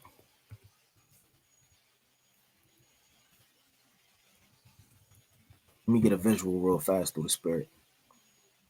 I mean, who wouldn't get out of there, man? What if you saw this and you were there? A lot of people say they want to see the Lord, they want to meet the Lord, they want to know the Lord. But do you really? What if the Lord don't want to meet you? What if he's angry with you? What if he's disgusted in you? What if your slothfulness, your vanity, he's sick of you crying out for the sin that you continuously do? You're not on fire. You're a hypocrite. You're a liar. You're a beast. You have no type of spirit of counsel, and you just move with instinct off the top and follow your own understanding. And the Lord might burn you, man. And the Lord said that he's literally dwelling in a mountain with thick darkness and clouds of smoke. Well, let me go back to it. It said, and it quaked. So when the mountain and everything was quaking, everybody stood afar off. And they said unto Moses, speak thou with us, and we will hear thee. But let not God speak with us, lest we die. So they knew what time it was when the Lord came on the scene, man. Everybody just think they want to see a chariot and they want to get beamed up and show me the Lord. But if the Lord's presence was actually around you, like the ancient world, you would actually fear from it. Because that's why the Most High did that, for you to fear. And Moses said unto the people, fear not.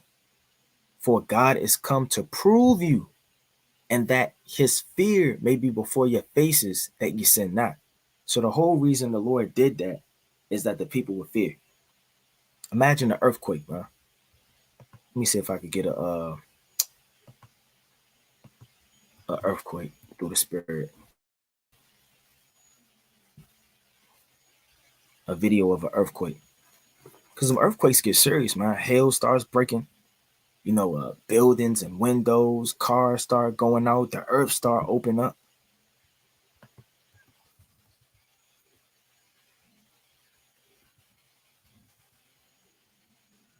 Let me see if I can pull up a quick visual.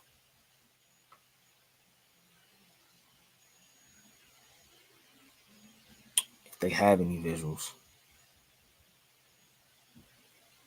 It says 10 earthquakes caught on security cameras.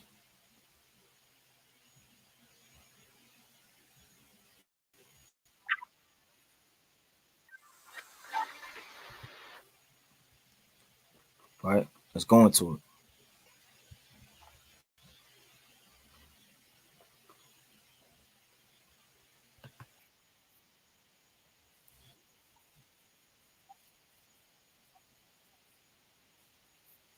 Look at that.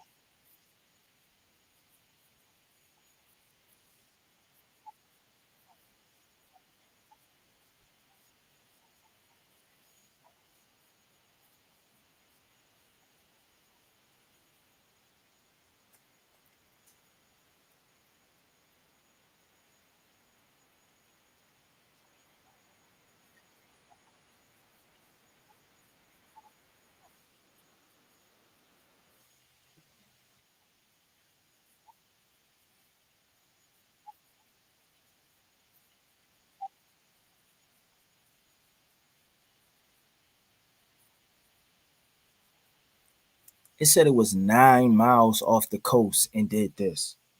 9 miles away, and everybody's going crazy. Furniture shaking, chairs are sliding, men are cussing, women screaming. Oh, hell was breaking loose, and that's 9 miles away. Imagine if that was right in front of you and the mountain is quaking, on top of smoke, on top of fire, on top of thunder, on top of lightning. And Moses is saying, don't be scared. That's how you know he's the friend of the Most High. That's like the same spirit. You got a damn pit bull at your house, and the pit bull meets you at the door, and you're his friend. He said, "Come on, man. Come on. He ain't gonna bite. Yeah, he ain't gonna bite you, but he might hop over that damn screen door and kill me." Hey, Moses knew the Most High, by Hashem Yahushua, trusted in him, and he was the friend of him, and he showed them secrets and different things. So they had a different relationship than men that were without. The same way you may feel comfortable, Most High willing, to the lowest level in the day of the Lord. Yeah, we want to be hid, we want to cry out, we're still uncertain, but through the spirit of faith and hope, we know that the Most High, if it be His will, could preserve us in the day of vengeance and trouble. While other people are running to and fro, screaming, trouble, we know that these things must come to pass, and we know the Most High. We know how the Most High get down.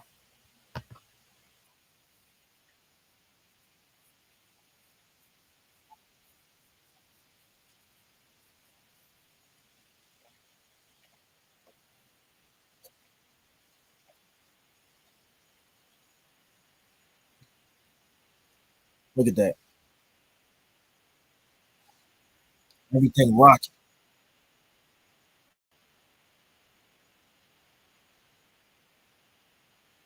You in the building, man. What do you do?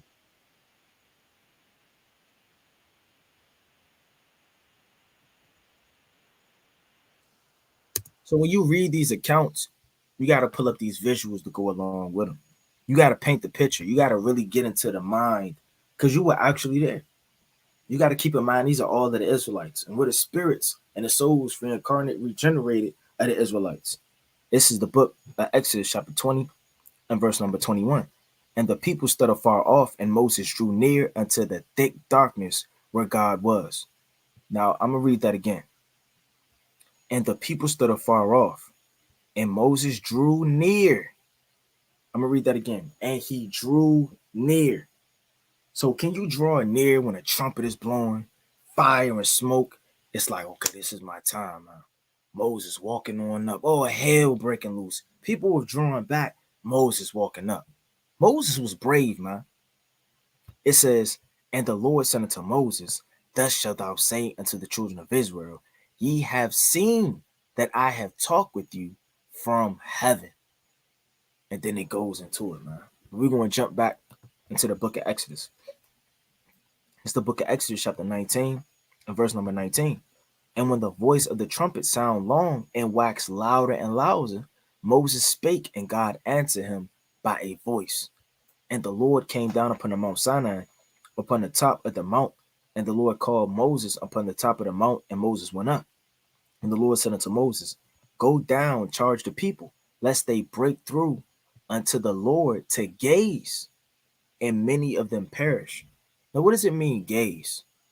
It has to be something going on up there that the Lord didn't want people to see. You can't just carnally think it was just a chariot and that's it. That's all it was. Now think about this. If it's darkness and it's smoke, you can't see nothing. You will have to pass through to be able to see. Now, not that you want to allude to the scriptures or go with your own understanding, but Moses wasn't up there coughing half to death and he couldn't see anything. That would be absurd to think Moses was like this and it was all darkness. He's coughing and he's just up there like this for 40 days and 40 nights.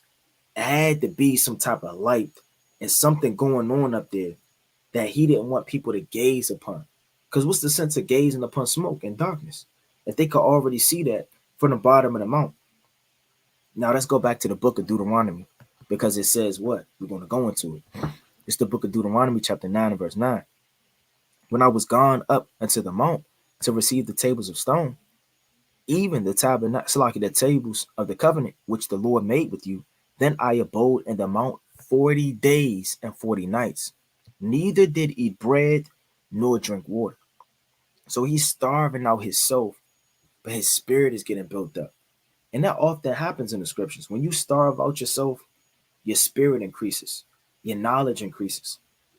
You know, when you fill yourself with carnal chips, soda, drink, lamb, chicken, beef, you're in mirth. You pull farther away from the Lord.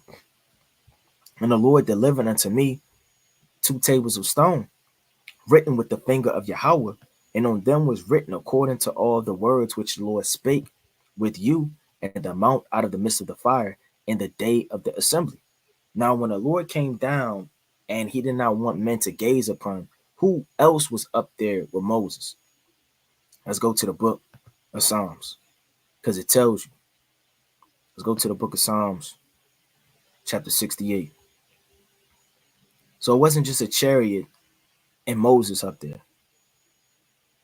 Let's go to it. It's the book of Psalms, chapter 78. So like it's 68 in verse 17.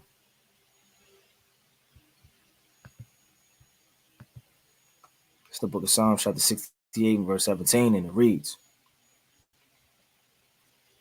it says, the chariots of Yahweh are 20,000, even thousands of angels. The Lord is among them, as in Sinai, in the holy place. So there were 20,000 angels, even thousands of angels. So there was an innumerable multitude of angels. Let me see if we could get a picture real fast.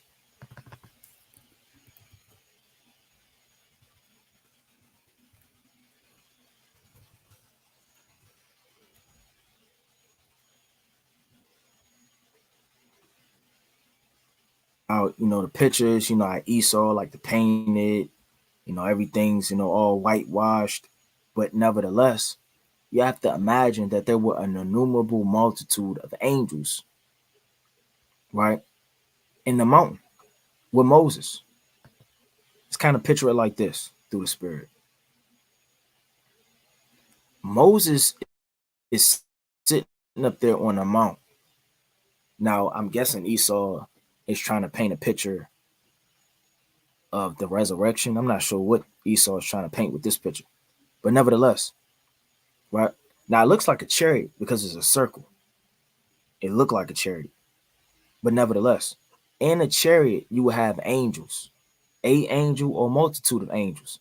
And with different angels, different chariots come out within themselves. You may see that on certain videos. You may see a chariot, then another chariot come out between that chariot. That's in the scriptures. Let me get that quick precept. Let's go to Zechariah chapter 5. It's the book of Zechariah chapter 5 in verse number 1. And it reads, it says, Then I turned and lifted up mine eyes and looked, and behold, a flying roll. A flying roll is talking about a chariot. Flying because it's a so-called UFO, the chariot of the Most High. And a roll because the angels are messengers. And they break down the scriptures and give you a roll, whether that be the law, prophecy, measurement. It's always something written. It says, And he said unto me, What seest thou? And I answered, I see a flying roll. The length thereof is 20 cubits, and the breadth thereof 10 cubits. So it's showing you how big this chariot is. Then said he unto me, This is the curse that goeth forth over the face, right, of the whole earth. Everyone that stilleth shall be cut off on the side according to it, Salakia, according to it, and everyone that sweareth shall be cut off on the side according to it. So it's telling you, plain upon tables, you have a chariot. Now, out of these chariots, let me get another quick precept. Let's get Zechariah chapter 6. It says, And I turned and lifted up my eyes, and looked, behold, there came forth 4 chariots from between 2 mountains. What does that mean? 2 mountains would be 2 fatherships that are so-called UFO. Between these 2 fatherships came out other chariots because they transformed, multiplied, or transfigured. So you have certain chariots, then another chariot to come out of it. Then maybe another chariot to come out of it. So this is not your Esau technology, man.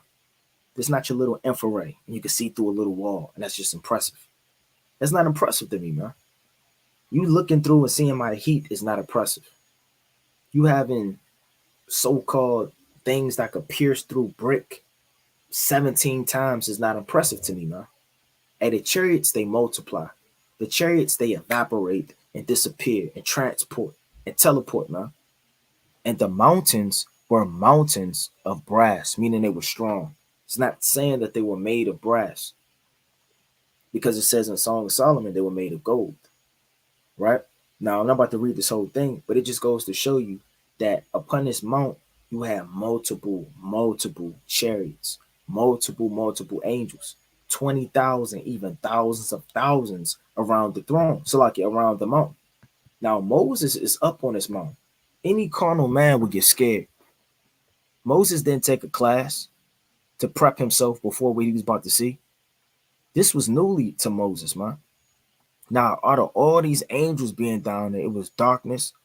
You got to keep everything in mind. It was darkness, clouds. And the Most High said, look, man, charge the people that nobody break through, that they don't see this. Because it's not for everybody to see. It may not be for everybody to see the prophecy that you see, because they can't handle it. They may fall out the truth. It may puff them up. Or a bitch may be casting pearls before the swine. Right, let me go back to it. It's the book of Deuteronomy, chapter 9, right in verse number 11. And it came to pass at the end of 40 days and 40 nights, the Lord gave me 2 tables of stone, even the tables of the covenant. Now, how did this get orchestrated when he was up there? Let's go to the book of Exodus, right, chapter 34. It's going to tell you. It's going to explain it to you. Now, when Moses came down from that mount and seen everybody going to hell off and in sin and in wickedness, he broke the tables of stone, man. Now, this is the account of him making them again. It's the book of Exodus, chapter 34, and verse, right, number 4. I'm going to start at 1. And the Lord said unto Moses, Hew thee tables of stone like unto the first, and I will write unto these tables the words, right, that were in the first table which thou breakest, and be ready in the morning. And this is spiritual too, because the words of the Lord and the law was given unto Israel. Israel's going off. Moses breaks the law, meaning breaks our hope, breaks us having a chance to be able to keep the laws. But through the mercy of the Most High, we get the laws again. So mercy's in the Old Testament too. Moses didn't have to make intercessions for Israel when you read the book of Deuteronomy. So like in the book of Exodus 32. Let me get that real fast. He didn't have to do that, but he did it anyway through the Spirit. Let's go to the book of Exodus chapter 32. Let's get that real fast. It's the book of Exodus chapter 32. And I'm going to start, get straight to the point in 32. I'm going to start at 31. It says, and Moses returned unto the Lord and said, oh, this people have great, Salakia, have sinned, great sin, and have made them gods of gold. And now, if thou wilt forgive their sins, and if not, blot me, I pray thee, out of the book which thou hast written. And the Lord said unto Moses, whosoever have sinned against me, I will not blot out of my book. So Moses was trying to make intercessions when Israel was in sin. So that just goes to show you the love that Moses had for Israel. Moses was a leader. He was a fighter. He was an elder. He was a father. You understand? He was a husband. He was everything, that a man should model himself after to be, man. And he gave the law. He had perfect understanding in the law. Now, when you go back to the book of Exodus, chapter 34, it says, and be ready in the morning and come up in the morning unto Mount Sinai and present thyself there to me in the top of the mount. And no man shall come up with thee, neither let any man be seen through all the mount, neither let thy flocks that I heard be before the mount. And he hewed 2 tables of stone like unto the first, and Moses rose up early in the morning and went unto Mount Sinai as the Lord commanded him, and took the hand of the 2 tables of stone. And the Lord descended in a cloud and stood with him there and proclaimed the name of the Lord. Now Moses already knew the name of the Lord. This is Exodus 34. Did not the Lord proclaim the name of the Lord in Exodus, the 3rd chapter, verse 13 all the way down? So why all the way chapters later he's proclaiming the name of the Lord again? Because we know the Lord in part. We know the Lord in part. We see the Lord through the backside, if you're even able to see his backside, man. So when you talk about the Lord, there's more and more things to be revealed. Moses didn't know what he knew in Exodus, the 3rd chapter, that he knew in Exodus, the 24th and the 34th chapter. There are more things revealed. You get to know the Most High more and more each day. You fast, you pray, and you draw nigh unto him.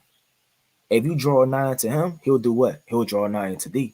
And you'll do what? You'll come closer and closer to the Most High each and every day. And that's spiritual. Because if it's the nighttime, what happens? Each hour, you draw more and more to the time of the sunlight, the time of redemption, the time of the sun coming out, the time of Yahweh coming back, and the time of the day breaking. It's all spiritual. So more and more time, knowledge increases, wisdom increases. Right? This is the book of Exodus, chapter 3 and verse 13. And Moses said unto God, behold, when I come unto the children of Israel and say unto them, the God of your fathers have sent me unto you, then they shall say unto me, what is his name? What shall I say unto them? And God said unto Moses, I am that I am. And he said, thus shalt thou say unto the children of Israel, I am have sent me unto you. So he told them, I am that I am, meaning he is. You understand? The Most High name is Yahweh. It's not Ahia. It's not Yahushua. It's not Jehovah. It's not Yahushiwi. It's not Yahweh. It's not Yah-Yui or none of these variations of Yiddish and broken English and broken dialects given to you by the so-called white man. The ancient Paleo, which is the ancient, whether it be the ancient Canaanite, whether it be the photograph, pictograph, whether it be the ancient Paleo, whether it be the Assyrian, whether it be broken down from Assyrian into the English, still in Hebrew, his name is Yahweh, because you can't make certain variations in these different languages from the ancient Paleo Hebrew that with 2 sounds give each and every word. Ra, ya. A-H, Ra, R-A, ya. Y-A-H. So certain names are Hebrew and certain names aren't Hebrew, but you have to dive into it. So the Most High revealing his name unto Moses. Let's go to the book of Exodus, chapter 6, and verse number 2. So that mountain, Moses got more of revelations and things, which he knew the Most High not about, that he keeps revealing unto him. It's the book of Exodus, chapter 6, and verse number 3. And I appeared unto Abraham and unto Isaac and unto Jacob by the name of the Almighty, but by my name Yahweh was I not known to them. So even though Abraham was a friend to the Most High, he didn't know everything totally. He only saw the back of the Most High, the back of Yahweh, like Moses did. You understand, if you got ears to hear. Not that he physically, turned the Most High around and he saw his glory in his garment and it shined, and he got a good look, right? And it says what? I was not known unto them. Going back to Exodus, right, chapter 34 and 5, and the Lord descended in a cloud and stood with them there and proclaimed the name of the Lord. And the Lord passed by before him and proclaimed the Lord, the God, merciful, gracious, long-suffering, abound in goodness and truth. Why is he proclaiming that right now, which is new? Because the Lord gave Moses the what? The law. There's not really much long-suffering in the law. It's not that much goodness as far as mercy in the law. Yeah, it's truth in the law, but that truth on a deeper level is a different type of truth than what you're bringing out in the law. It's a different spirit.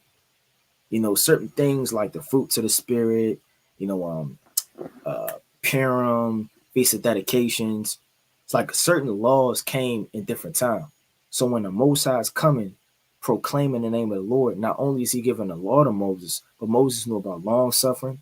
He knew about goodness, truth, the Lord's mercy, his graciousness. He held them by a long season and gave them the end times. So Moses was a very, very prominent man that was a prophet in the scriptures. If you want to talk about Isaiah, don't forget about Moses, man. You want to talk about Jeremiah, you want to talk about Ezekiel, you want to talk about John the Revelator. Just because he saw that beast come out of the sea doesn't mean that that's the end all be all. It says keeping mercies for thousands, forgiving iniquities and transgressions and sin, that will by no means clear the guiltless, visiting the iniquity of the fathers upon the children's children, unto the third and fourth generation. And Moses made haste and bowed his head toward the earth and worshipped. Check that out. So I want to go back to it real fast. Let's go back to the book of Exodus.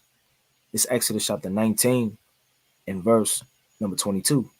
And the priests also which came near to the Lord sanctified themselves, lest the Lord break forth upon them, meaning killed them. And Moses said upon the Lord, the people cannot come into the Mount Sinai, for thou chargest of saying, set bounds about the mount and sanctify. So the Lord has set bounds upon certain things that you can't see certain things. Now, what does it mean the Lord set bounds? That's spiritual and that's physical.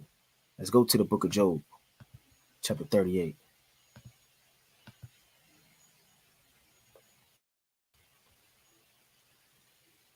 It's the book of Job, chapter 38 and verse 9. I'm going to start at 7. When the morning stars sang together, talking about the angels, and Slakia, and all the morning Slakia, when the morning stars sang together, and all the sons of God shouted for joy. The morning stars talking about Yahweh, and all the sons of God are talking about the angels. The morning stars, Yahweh, right? That's the book of Revelations 22 and 16, the book of Malachi chapter 4 and verse 2 and 3, and various other precepts, right? It says, and the sons of God shouted for joy. That's Job, the first chapter. Or who shut up the sea with doors when it breaketh forth as it had issues out of the womb. When I make the cloud the garment thereof, and thick darkness a swallowing band forth.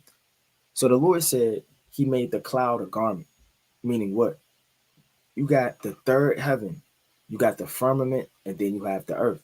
Now, a cloud represents a garment, meaning when the Lord stretches out a cloud upon the sky, it's as if it's a covering, so we can't see past to get to the Most High, to see through the Most High.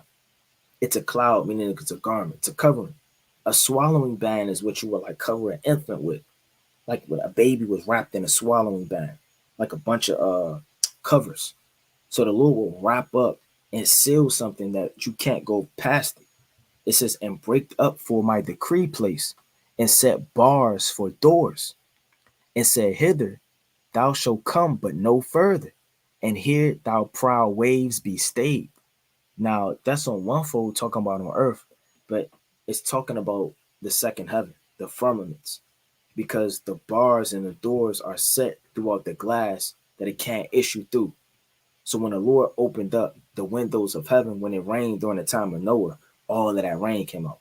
But those bars were set. And the Lord has everything in a decree and bars and strategy and count. You know, the Most High is very strategic and tedious with what he does and in order. Let me go back to that precept, right? Salaki, bear with me.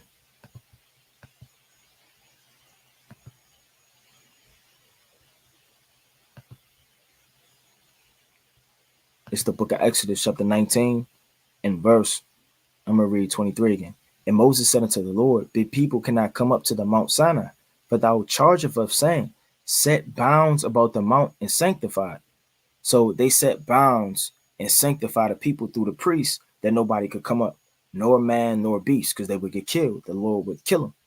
And the Lord said unto him, away, get thee down, and thou shalt come up, thou and Aaron with thee, but let not the priests and the people break through to come up upon the Lord, lest he break forth upon them. So Moses went down right unto the people and spake to them. Now I want to pick up the same account, right, in the book of Exodus, the 24th chapter.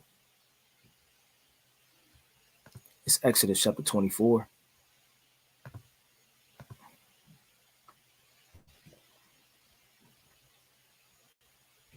And I want to start at verse number 1. And he said unto Moses, come up unto the Lord, thou and Aaron and Nadab and Ehud and the 70 elders of Israel, and worship ye afar off. We just read that. And Moses alone shall come near to the Lord, but they shall not come nigh, neither shall the people go up with him. And Moses came and told the people all the words of the Lord and all the judgments, and all the people answered with one voice and said, all the words which the Lord has said, we will do. And Moses wrote all the words of the Lord and rose up early in the morning and built an altar under the hill and 20 pillars. So like in 12 pillars according to the 12 tribes of Israel. Now, Moses represents a priest. Moses will represent, a man making an altar. The altar is for what? For sacrifices. What are the sacrifices for? So that the blood could be gathered to sprinkle upon the children of Israel, to sanctify them and enter them into the covenant. So it says, and he sent young men of children of Israel and offer burnt offerings and sanctify peace offerings of oxen unto the Lord. And Moses took half of the blood and put it in a basin, and half of the blood he sprinkled upon the altar. So he sanctified, you understand, the altar, and put the rest in a basin to put on the people. And he took the book of the covenant and read in the audience of the people. And they said, all that the Lord has said, we will do and be obedient. This is one of the deepest precepts in the whole entire Bible. Through them saying, all that the Lord has said we will do, we entered into a covenant. A covenant isn't always you signed in a contract. A covenant isn't always you shaking somebody's hand. That's off. That's an Esau Roman tradition and custom. You don't need to shake anybody's hand. That's striking hands, like it says in Proverbs. It says, and Moses took the blood and sprinkled it upon the people and said, behold, the blood of the covenant, which the Lord had made with you concerning all these words. Then went up Moses and Aaron and Nadab and Ehud, the 70 elders of Israel, and they saw the God of Israel. Right? And then we read that. But so he's getting the blood of the covenant ready. He's putting it upon the people. Now those people entered into a covenant. So now that when Moses reads these words later on, they got the blood already on them. They're sanctified in a covenant as they're receiving it, which is symbolic of them entering into an everlasting covenant. Now, the only way that these curses are going to be lifted off of us is if we fulfill the covenant. No other way. We're snared with the words of our mouth. There's no other way we could get out of this covenant. No matter if you don't believe in Yahweh Shem Yahushua, if you want to smoke crack, you want to serve women, you want to be a junkie, you want to dance and have fun in this society, there's no way that you're ever going to leave the condition that you're in as poor, homeless, distressed, sorrowful, angry, chased, poor, anxiety, attacks, jumped, evil eyes looked upon you, except you fulfilled what happened upon that mountain, man. And Mount Sinai is one of the most deepest accounts written in the scriptures. You got the crucifixion, the resurrection, the beginning, and Mount Sinai and the giving of the law. Those are one of the most prominent, mightiest accounts, and the Red Sea. Right? You want to throw a couple of other things in there. It's most definitely everything in the scriptures is mighty. But those five things, at least from what I'm thinking off the top of my head, are the most strongest, prominent things in the scriptures of accounts that trickle down to the whole scriptures. Twofold, threefold, that's feeding off of one another, whether it be by prophecy, going back to the law. It says, and Moses took the blood and sprinkled it on the people and said, behold, the blood of the covenant which the Lord had made with you concerning all these words. All these words we entered into. Now we have to fulfill them. If we don't fulfill them, we'll forever be cursed and in this situation. Let me jump down to verse number 16. And the glory of the Lord about Slack upon Mount Sinai, and the cloud covered it 6 days. So when Moses was up there fasting, before he was fasting, let me read this. And the glory of the Lord abode upon Mount Sinai, and the cloud covered it 6 days. And the seventh day he called unto Moses out of the midst of the cloud. So imagine that, man. That's a lot of what's the word, man? When you building something up, man.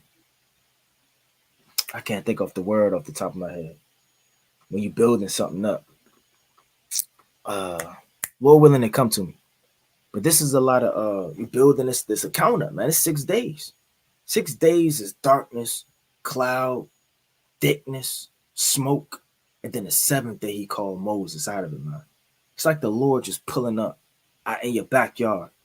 It's dark outside, it's gloomy. You don't know what the hell is going on. There's no end-up breakdown. There's no shot clock ticking down. It's just darkness and smoke and the presence of the Lord, man. I bet you people was on fire. I bet you people wasn't going off, man. They was trying their best to be on fire. They knew that the Most High's presence was watching them. Check that out, man. I don't even know if Israel heard that. It was just thunder outside, man. And that's how the Most High get down, man. And that's spiritual. Because when you least expect it, here comes the thunder. Here comes the quaking. Here comes all hell breaking loose and the Lord pulling upon you like a thief in the night. Now imagine if Yahweh Shah was watching you right now, man. Oh yeah, the brother put it in the chat. Anticipation. The water king. That's exactly the word I was looking for. That's a lot of anticipation, man. Getting ready for the Lord. Now, what if a thick cloud just pulled upon you and you're at home right now, man? And you and your wife arguing. I bet you y'all straighten up, man. Kids not cleaning, whatever's going on. I bet you if that thick darkness and that cloud done pulled up, you would be like, damn, this is serious. You'll get yourself in line. So, I mean, the Lord does things in a certain way to where you will have to believe and have faith into him rather than him scaring you physically all the time. The Lord don't have to manifest. You don't have to be an angel coming out of nowhere with a shield and a hammer and a sword. You have to fear Yahweh. You have to have that deep rooted within your spirit without your car flipping over, your ankle breaking. You got to know within yourself the belief in these scriptures that these accounts are real, and through the faith and the believing of these accounts and our forefathers going through them and the spirit within our souls that we lived it, that we actually believe these things. And the sight of the glory of the Lord was like a devouring fire.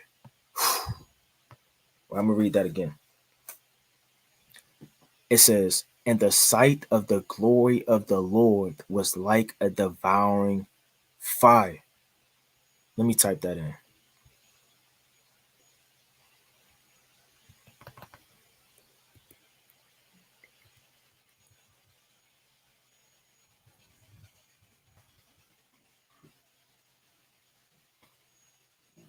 Check that out, man. The glory of the Lord was like a devouring fire. See, we're the generation of faith. Our forefathers were like the generation where the Lord was revealing himself and proclaiming his name on the earth. And a lot of people may scoff and say, well, why isn't the Most High showing himself the same way he showed himself in the past? Why isn't the Most High raining fire down from heaven? Why isn't the Most High making an earthquake?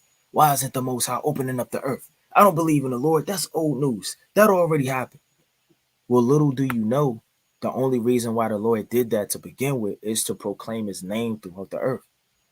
Now that his name is proclaimed throughout the earth, through these accounts and situations of things that he did, the Lord is not a show off. The Lord is not a high school kid that want to drive his father's Cadillac and wear his hat backwards and just show off his jewels and his chief things, man. The Lord is not carnal. The Lord only did these accounts and situations so that his people can believe and that the heathen may know that there is only one God, the God Yahweh, Bashem Yahushua of Israel. Now, through the Spirit, we know by reading these accounts, the fear of the Most High still dwells upon the earth. But don't get carnal and thinking that the Most High has disappeared. He went on a long journey. He's not coming back. And the Most High, isn't dealing that same spirit that he dwelt upon the earth. Because a lot of men are going to see in the last days this consuming fire. It's never got quenched. It never went out. Let's go to the book. Let's go to the law. Let's go to Deuteronomy chapter 24 and verse 20. It's like 4 and verse 24.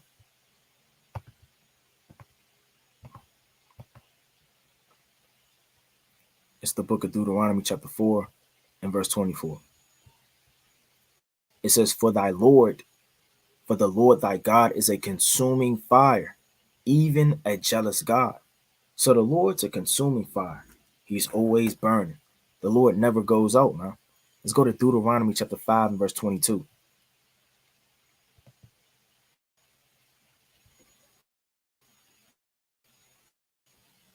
And it reads, it says, neither shalt thou desire, right, Salaki, verse 22. These are the words the Lord spake unto all your assembly in the mount, out of the midst of the fire, out of the cloud, out of the thick darkness with a great voice, and he added no more. And he wrote them in 2 tables of stone and delivered them unto me.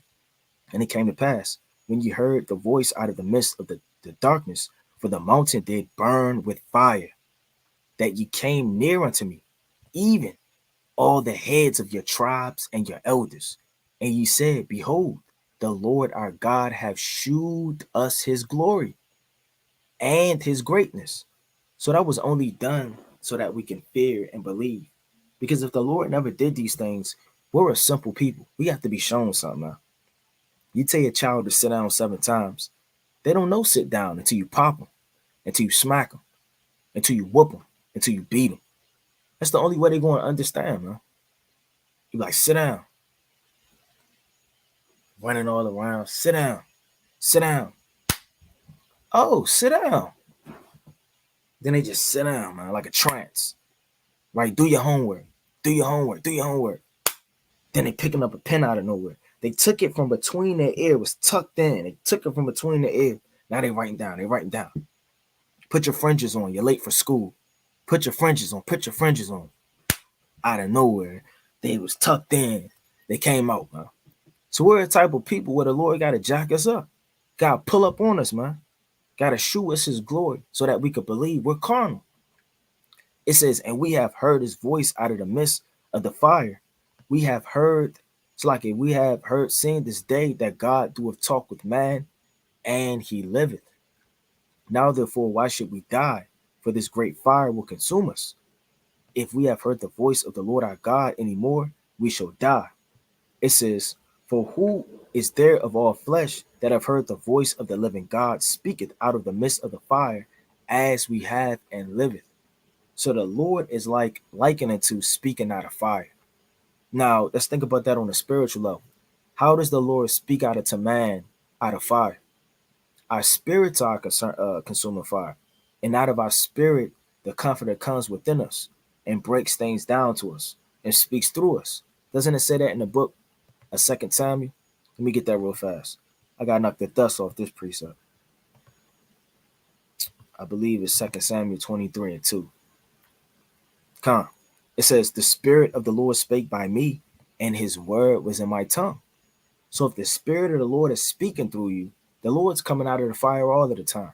The Lord says in the book of Proverbs, chapter 20 and verse 27, let me get that real fast, that our spirits are fire. So when he speaks through a prophet, when Jeremiah said his word was as a fire shut up deep in my bones, and the Lord is a fire. That's why that fire upon the altar shall ever be burning. It shall never go out. Because if that fire went out, then your candlestick is blown out. The words of the Most High are out. You're no longer going to receive prophecy, counsel, visions, understanding. You're not going to know anything anymore. It's gone. This is the book of Proverbs, chapter 20, and verse number 27. The spirit of a man is the candle of the Lord, searching all the inward parts of the belly. So if the Lord's a consuming fire, the spirit of a man is a candle, then the Lord has to be burning within you. If you're a candle, I don't know any candle that just sits around all day for smelling. And that's like an old woman type of thing, just sticking a candle somewhere for decoration. No, you have a candle so that you could do what? You could light it.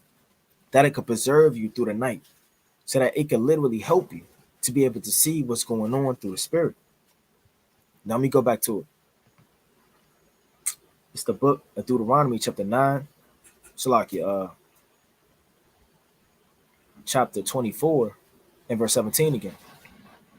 And the sight of the glory of the Lord was like a devouring fire on the top of the mount in the eyes of the children of Israel. Right? And once again, that visual is this. That's the visual that the Most High is saying that the mountain was like, man. Straight fire and smoke. Right? It says, go back to it. And Moses went up in the midst of the cloud and gate him upon the mount. Now, what's confounding about this whole account is that Moses didn't burn to death. Moses didn't get fourth degree burns. You know, how close do you have to come to fire with an explosion for you to feel the heat? You know, sometimes I was watching this video. It was a long time ago. It was these survivors of a nuclear bomb. And they said they never even got touched by the heat. They never got touched by the fire. But the radiation alone broke their ribs and their bones. And it gave them some type of condition to where the government had to take care of them the rest of their lives. So I think it was an experiment they were doing. They dropped a bomb with these soldiers so that they could test them or get them war ready. But the nuclear bomb was so strong beyond their imagination that the vibration alone took their ribs and broke their bones. So how was Moses able to go up with this mount? I mean, if you don't got the spirit of the Lord, you're not going to believe these accounts. Let me get this quick precept. Now Moses didn't put on lotion and sunscreen. He didn't put on an invisible cloak. Right? Let's go to the book of Exodus chapter 7. How was Moses being able to sustain these amounts of temperatures and heats up there, man? It's the book of Exodus chapter 7 and verse number 1. And the Lord said unto Moses, see, I have made thee a god unto Pharaoh, and Aaron thy brother should be thy prophet. So Moses, man, he was a prophet and he was a god walking the earth, man.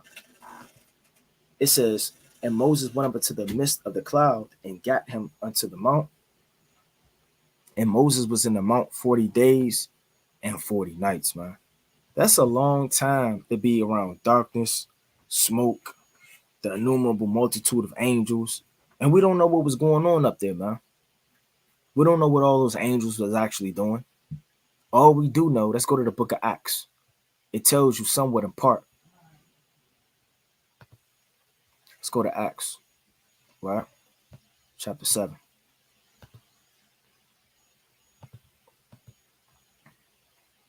It's the book of Acts, chapter 7, right? Verse 53. reads,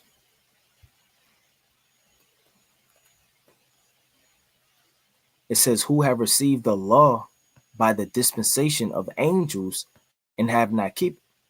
So who received the law by the dispensation of angels? Israel. Because Yahweh gave the law unto his son Yahweh Shah. Yahweh Shah gave the law unto the angels. Now Yahweh Shah was up there, but Yahweh Shah gave it to the angels. The angels gave the law to Moses. Because whenever the angels are nothing more than messengers. They're called the watchers. They have many jobs. But one of the jobs is to give the law, meaning their messenger, unto the children of Israel. Right? It says, who have received the law by the dispensation of angels and have not kept it. So the angels break down and gave the law to Moses. So when Moses was up there, he was around an innumerable multitude, a company of angels, man. And we, like I said, we don't know what was actually going on up there, man. Nobody truly knows. But we know secrets and mysteries in part, like the Lord did not want anybody to break through the host for to look upon the glory of the Lord. So there must have been light and things going on up there.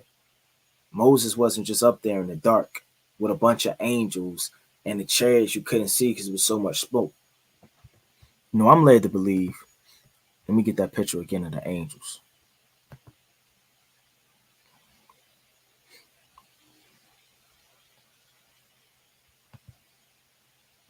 Now we know this isn't a true picture or image of angels and whatever case may be, but for the sake of visualizing and going into it, no, I can't use this picture. And this is Esau for you, man. Why you got an Edomite conquering another Edomite and he's naked? It's just Esau, man.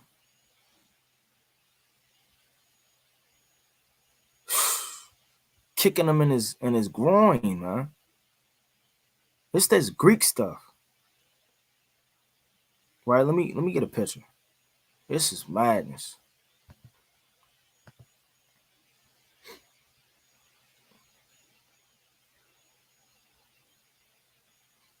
So Moses was truly chosen of Yahweh, man. Right? That's why when you go to the book, right? Let me get about two more and close out. I'm gonna get this quick account in the book of Matthew.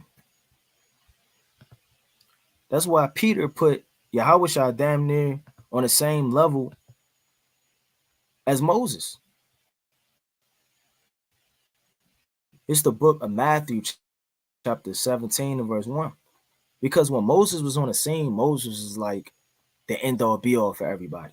They followed him. He had the understanding. He had the serpent. He had the brass. Right? When you go to the book, let me get this real fast in 2 Kings 18. They had to hide the serpent of brass so that the children of Israel wouldn't worship it. Because of Moses did all of those wonders with the rod and the staff. It's the book of 2 Kings, chapter 18 and 4. He removed, talking about Hezekiah, the high places and break the images and cut down the groves and break in pieces the brazen serpent that Moses had made, for unto those days the children of Israel did burn incense to it. And he called it Neshuashin. So they even gave it a name. Well, we gotta look that up in Hebrew.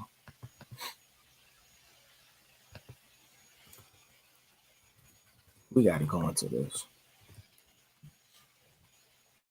That's all. Imagine burning incense into a staff.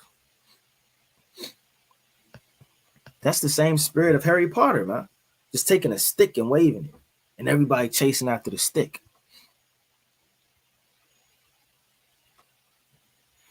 It's the book of 2 Kings, right? Let me get that in the Hebrew.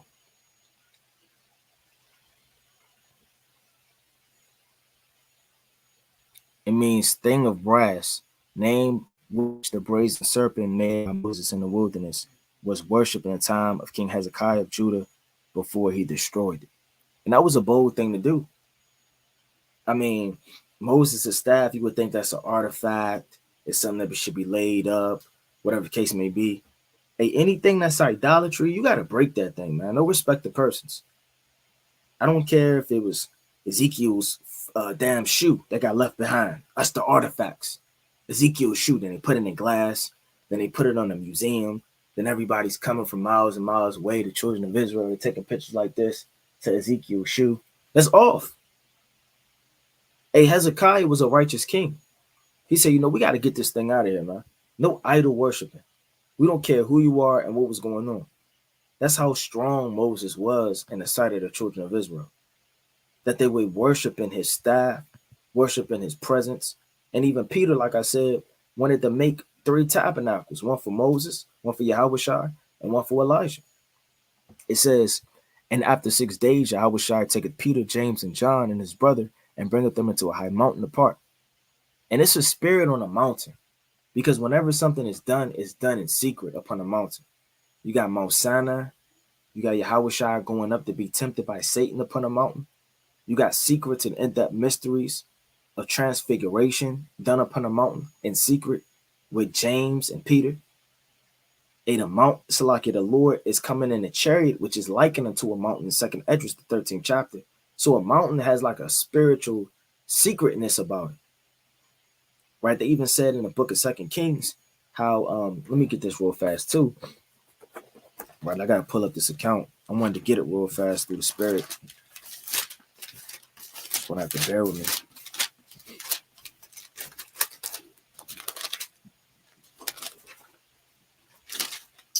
Right. Salaki, bear with me. I'm going to pull this quick account. Let's go to the book. And I'm going to come back to that. Let's go to the book of 1 Kings, chapter 20.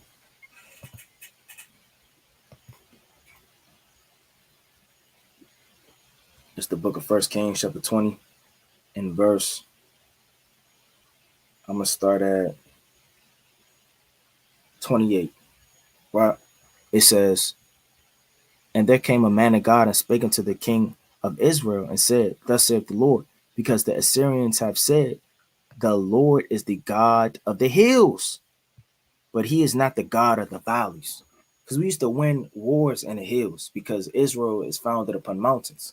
So the heathens used to say, man, the Lord, he got something going on with the hills. He's always in the hills. He's always in the mountains. He's resting up in the hills with war and valleys, and I don't know what's going on with the Lord. He's always in the hills and the mountains. So even the heathens knew that. But that's on a carnal, physical level with war. But spiritually, the Lord dwells upon the mountains too. It says, but he is not the God of the valleys. Meaning they don't know what's going on.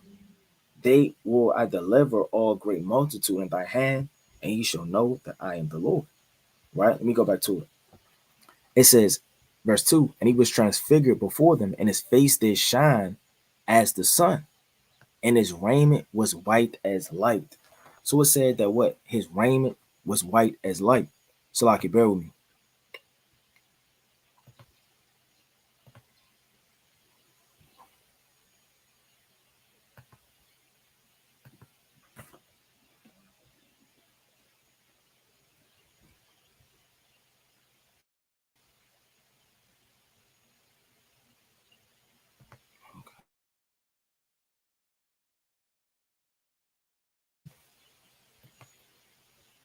It says, and his raiment was white as light.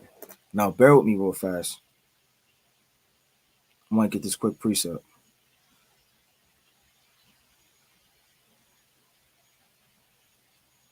I want to get the book of Exodus.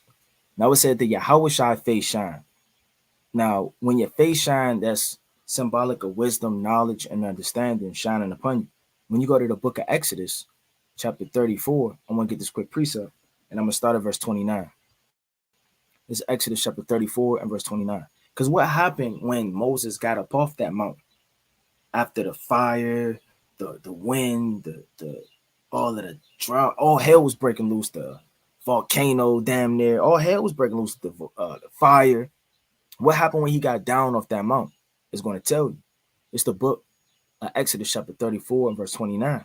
And it came to pass when Moses came down from Mount Sinai with the 2 tables of the testimony in his hand, when he came from down from the mount, that Moses wist not that his skin of his face shone while he talked with Yahweh, while he talked with him, man. So when Moses came down, he didn't even know he was arrayed in all glory. And that's spiritual because the Lord said he was going to hold him a long season and break down to him what? The end times, mysteries, allegories, similitudes. He was going to have some and then he was going to hold some and hide some. Now, what does wisdom or oil represent? It makes your face to shine. Now, not saying that the law isn't good wisdom, the law isn't fire, the law doesn't have secrets, but Yahweh Bashem Yahushua had to show something deeper to Moses other than the law for his face to be shining like that. He had to. Let's go to the book of Ecclesiastes, right? Chapter 8 and verse 1. It's the book of Ecclesiastes 8 and verse 1. It says, who is as a wise man, and who knoweth the interpretation of a thing? A man's wisdom maketh his face to shine, and the boldness of his face shall be changed. So the same way Moses' face was changed when he received the law, he received the multiple things upon that mount. So when he came down, his face shined so much that he had to put a veil upon his face. It says, and when Aaron and all the children of Israel saw Moses, behold, the skin of his face shone, and they were afraid to come nigh him. And Moses called it to them, and Aaron and all the rulers of the congregation. So they're looking at Moses like he got a glorified body, man. Now that's not hip talk. His face really shined, like it really shined through the spirit. It says, and Moses called unto them, and Aaron and all the rulers of the congregation returned unto him, and Moses talked with them. And afterward all the children of Israel came nigh and gave them in commandment all that the Lord had spoken with them in Mount Sinai. So imagine Moses coming down off the mount. He's not burned. There's no second degree marks. He don't smell like smoke. He's coming down in his garment he went up there with, right? And he's shining. It says, and till Moses had done speaking with them, he put a veil on his face. Now, that's a deeper breakdown. I went into a cold cut talking about Yahweh Shai, the veil, and what that's going into. You know, if you want more of a deeper understanding on the veil, Yahweh Shai, the law, the sacrifice, you know, go watch that video through the spirit. But when Moses went in before the Lord to speak with him, he took off the veil. It's like he took the veil off until he came out. And he came out and spake unto the children of Israel that which he was commanded. And the children of Israel saw the face of Moses, that the skin of Moses' face shewed. And Moses put the veil upon his face again till he went and spake with them. So why did Moses put on a veil? Was it that he was so bright that he looked like the sun and everybody was just going like that, and Moses was like a flashlight walking around? Let's go to 2 Corinthians chapter 3 and verse number 13. Let's go to it. So the same way when Yahweh Shai was upon the mount, he transfigured. Yahweh Shai shined. Moses shined. You understand? Let's go to it.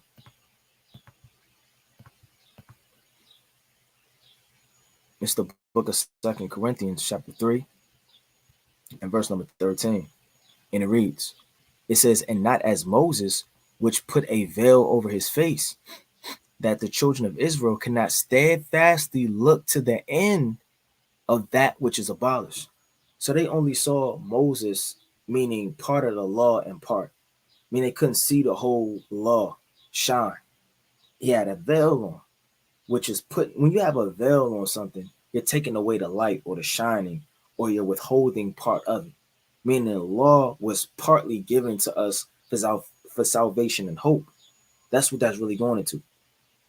But the veil taken away, which is to say that animal sacrifice and Yahweh Shai's flesh in Hebrews chapter 10 and verse 19 is fulfilled in Yahweh Shai.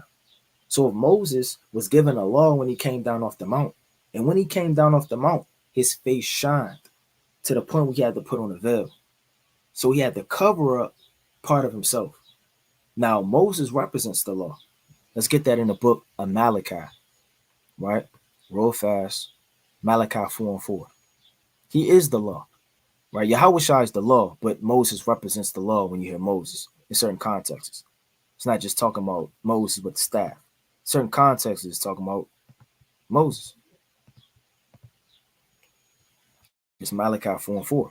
Remember ye the law of Moses, my servant. So the law of Moses, meaning Moses represents the law. When you go to Nehemiah chapter 1 and verse 8, it tells you that again. Let me get one more precept on that. Nehemiah 1 and 8. Remember, I beseech thee, the word that thou commandest thy servant Moses, saying, if you transgress, I will scatter ye abroad among the nations. So you had the law, which represents Moses. Now, going back to it, that veil over the face of Moses, Moses represents the law. The veil over his face and him shining is for you to not clearly look upon Moses. I mean, you can't clearly receive salvation, hope, and look upon steadfastly into the end with the law. You need grace and mercy. You need our King Yahweh Shai, which is steadfastly going into what? Not the spirit of condemnation, the letter of condemnation, but the spirit of the letter, like you read about in 2 Corinthians, the 3rd chapter, verse 1 all the way down. It says, but their minds were blinded. Because a lot of people's minds get blinded by the law. They feel like the law is the only thing that you need. They feel like the law is the end all be all. You turn into a Pharisee. A lot of people are confused.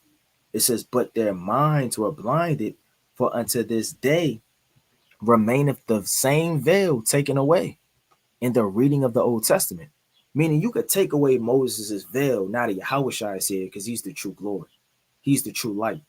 He's the true shine, not Moses, which represent the law. So Yahweh Shai took off Moses' veil, not that the law was done away with, not that the veil and the law got done away with, but that Yahweh Shai is truly shining through the law, prophets, and the gospels and prophecy, fulfilling the light. He is the light. Isn't that John chapter 1 and verse 1?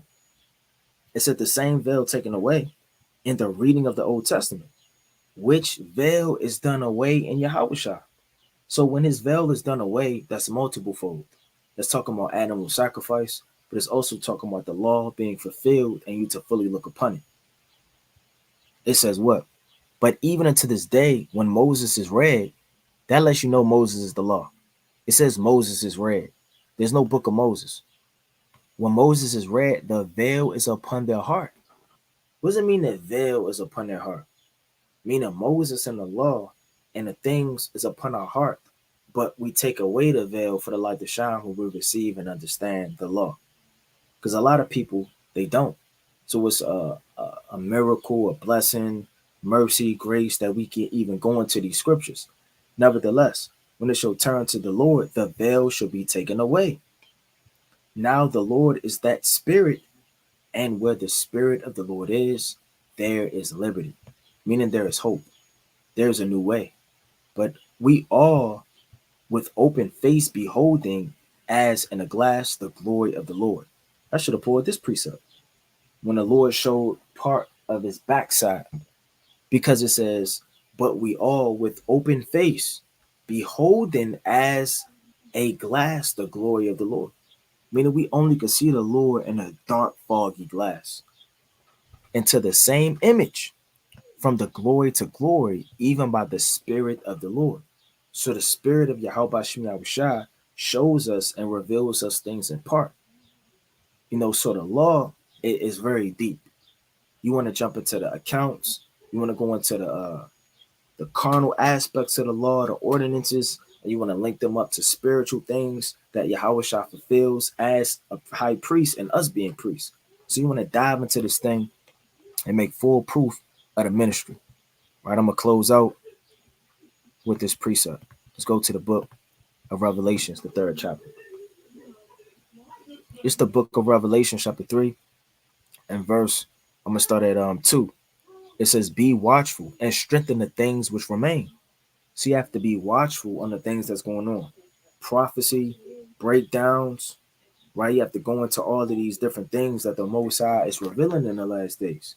Because you only have a chief time to be able to receive certain things before the faucet, the waters, and the fountains are sealed. It says, and remain are ready to die, for I have not found thy works perfect before Yahweh. Remember, therefore, how thou hast received and heard, and hold fast and repent. If therefore thou shalt not watch, I will come at thee as a thief, and thou shalt not know what hour I will come upon thee. So if you're not watching and remaining diligent, the Lord is going to visit you like a thief in the night and blow your candlestick out.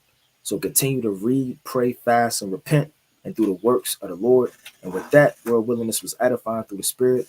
I want to give all honor and glory to the Most High God, Yahweh, by Shema Mashiach, Malak Yahushua. Shalom.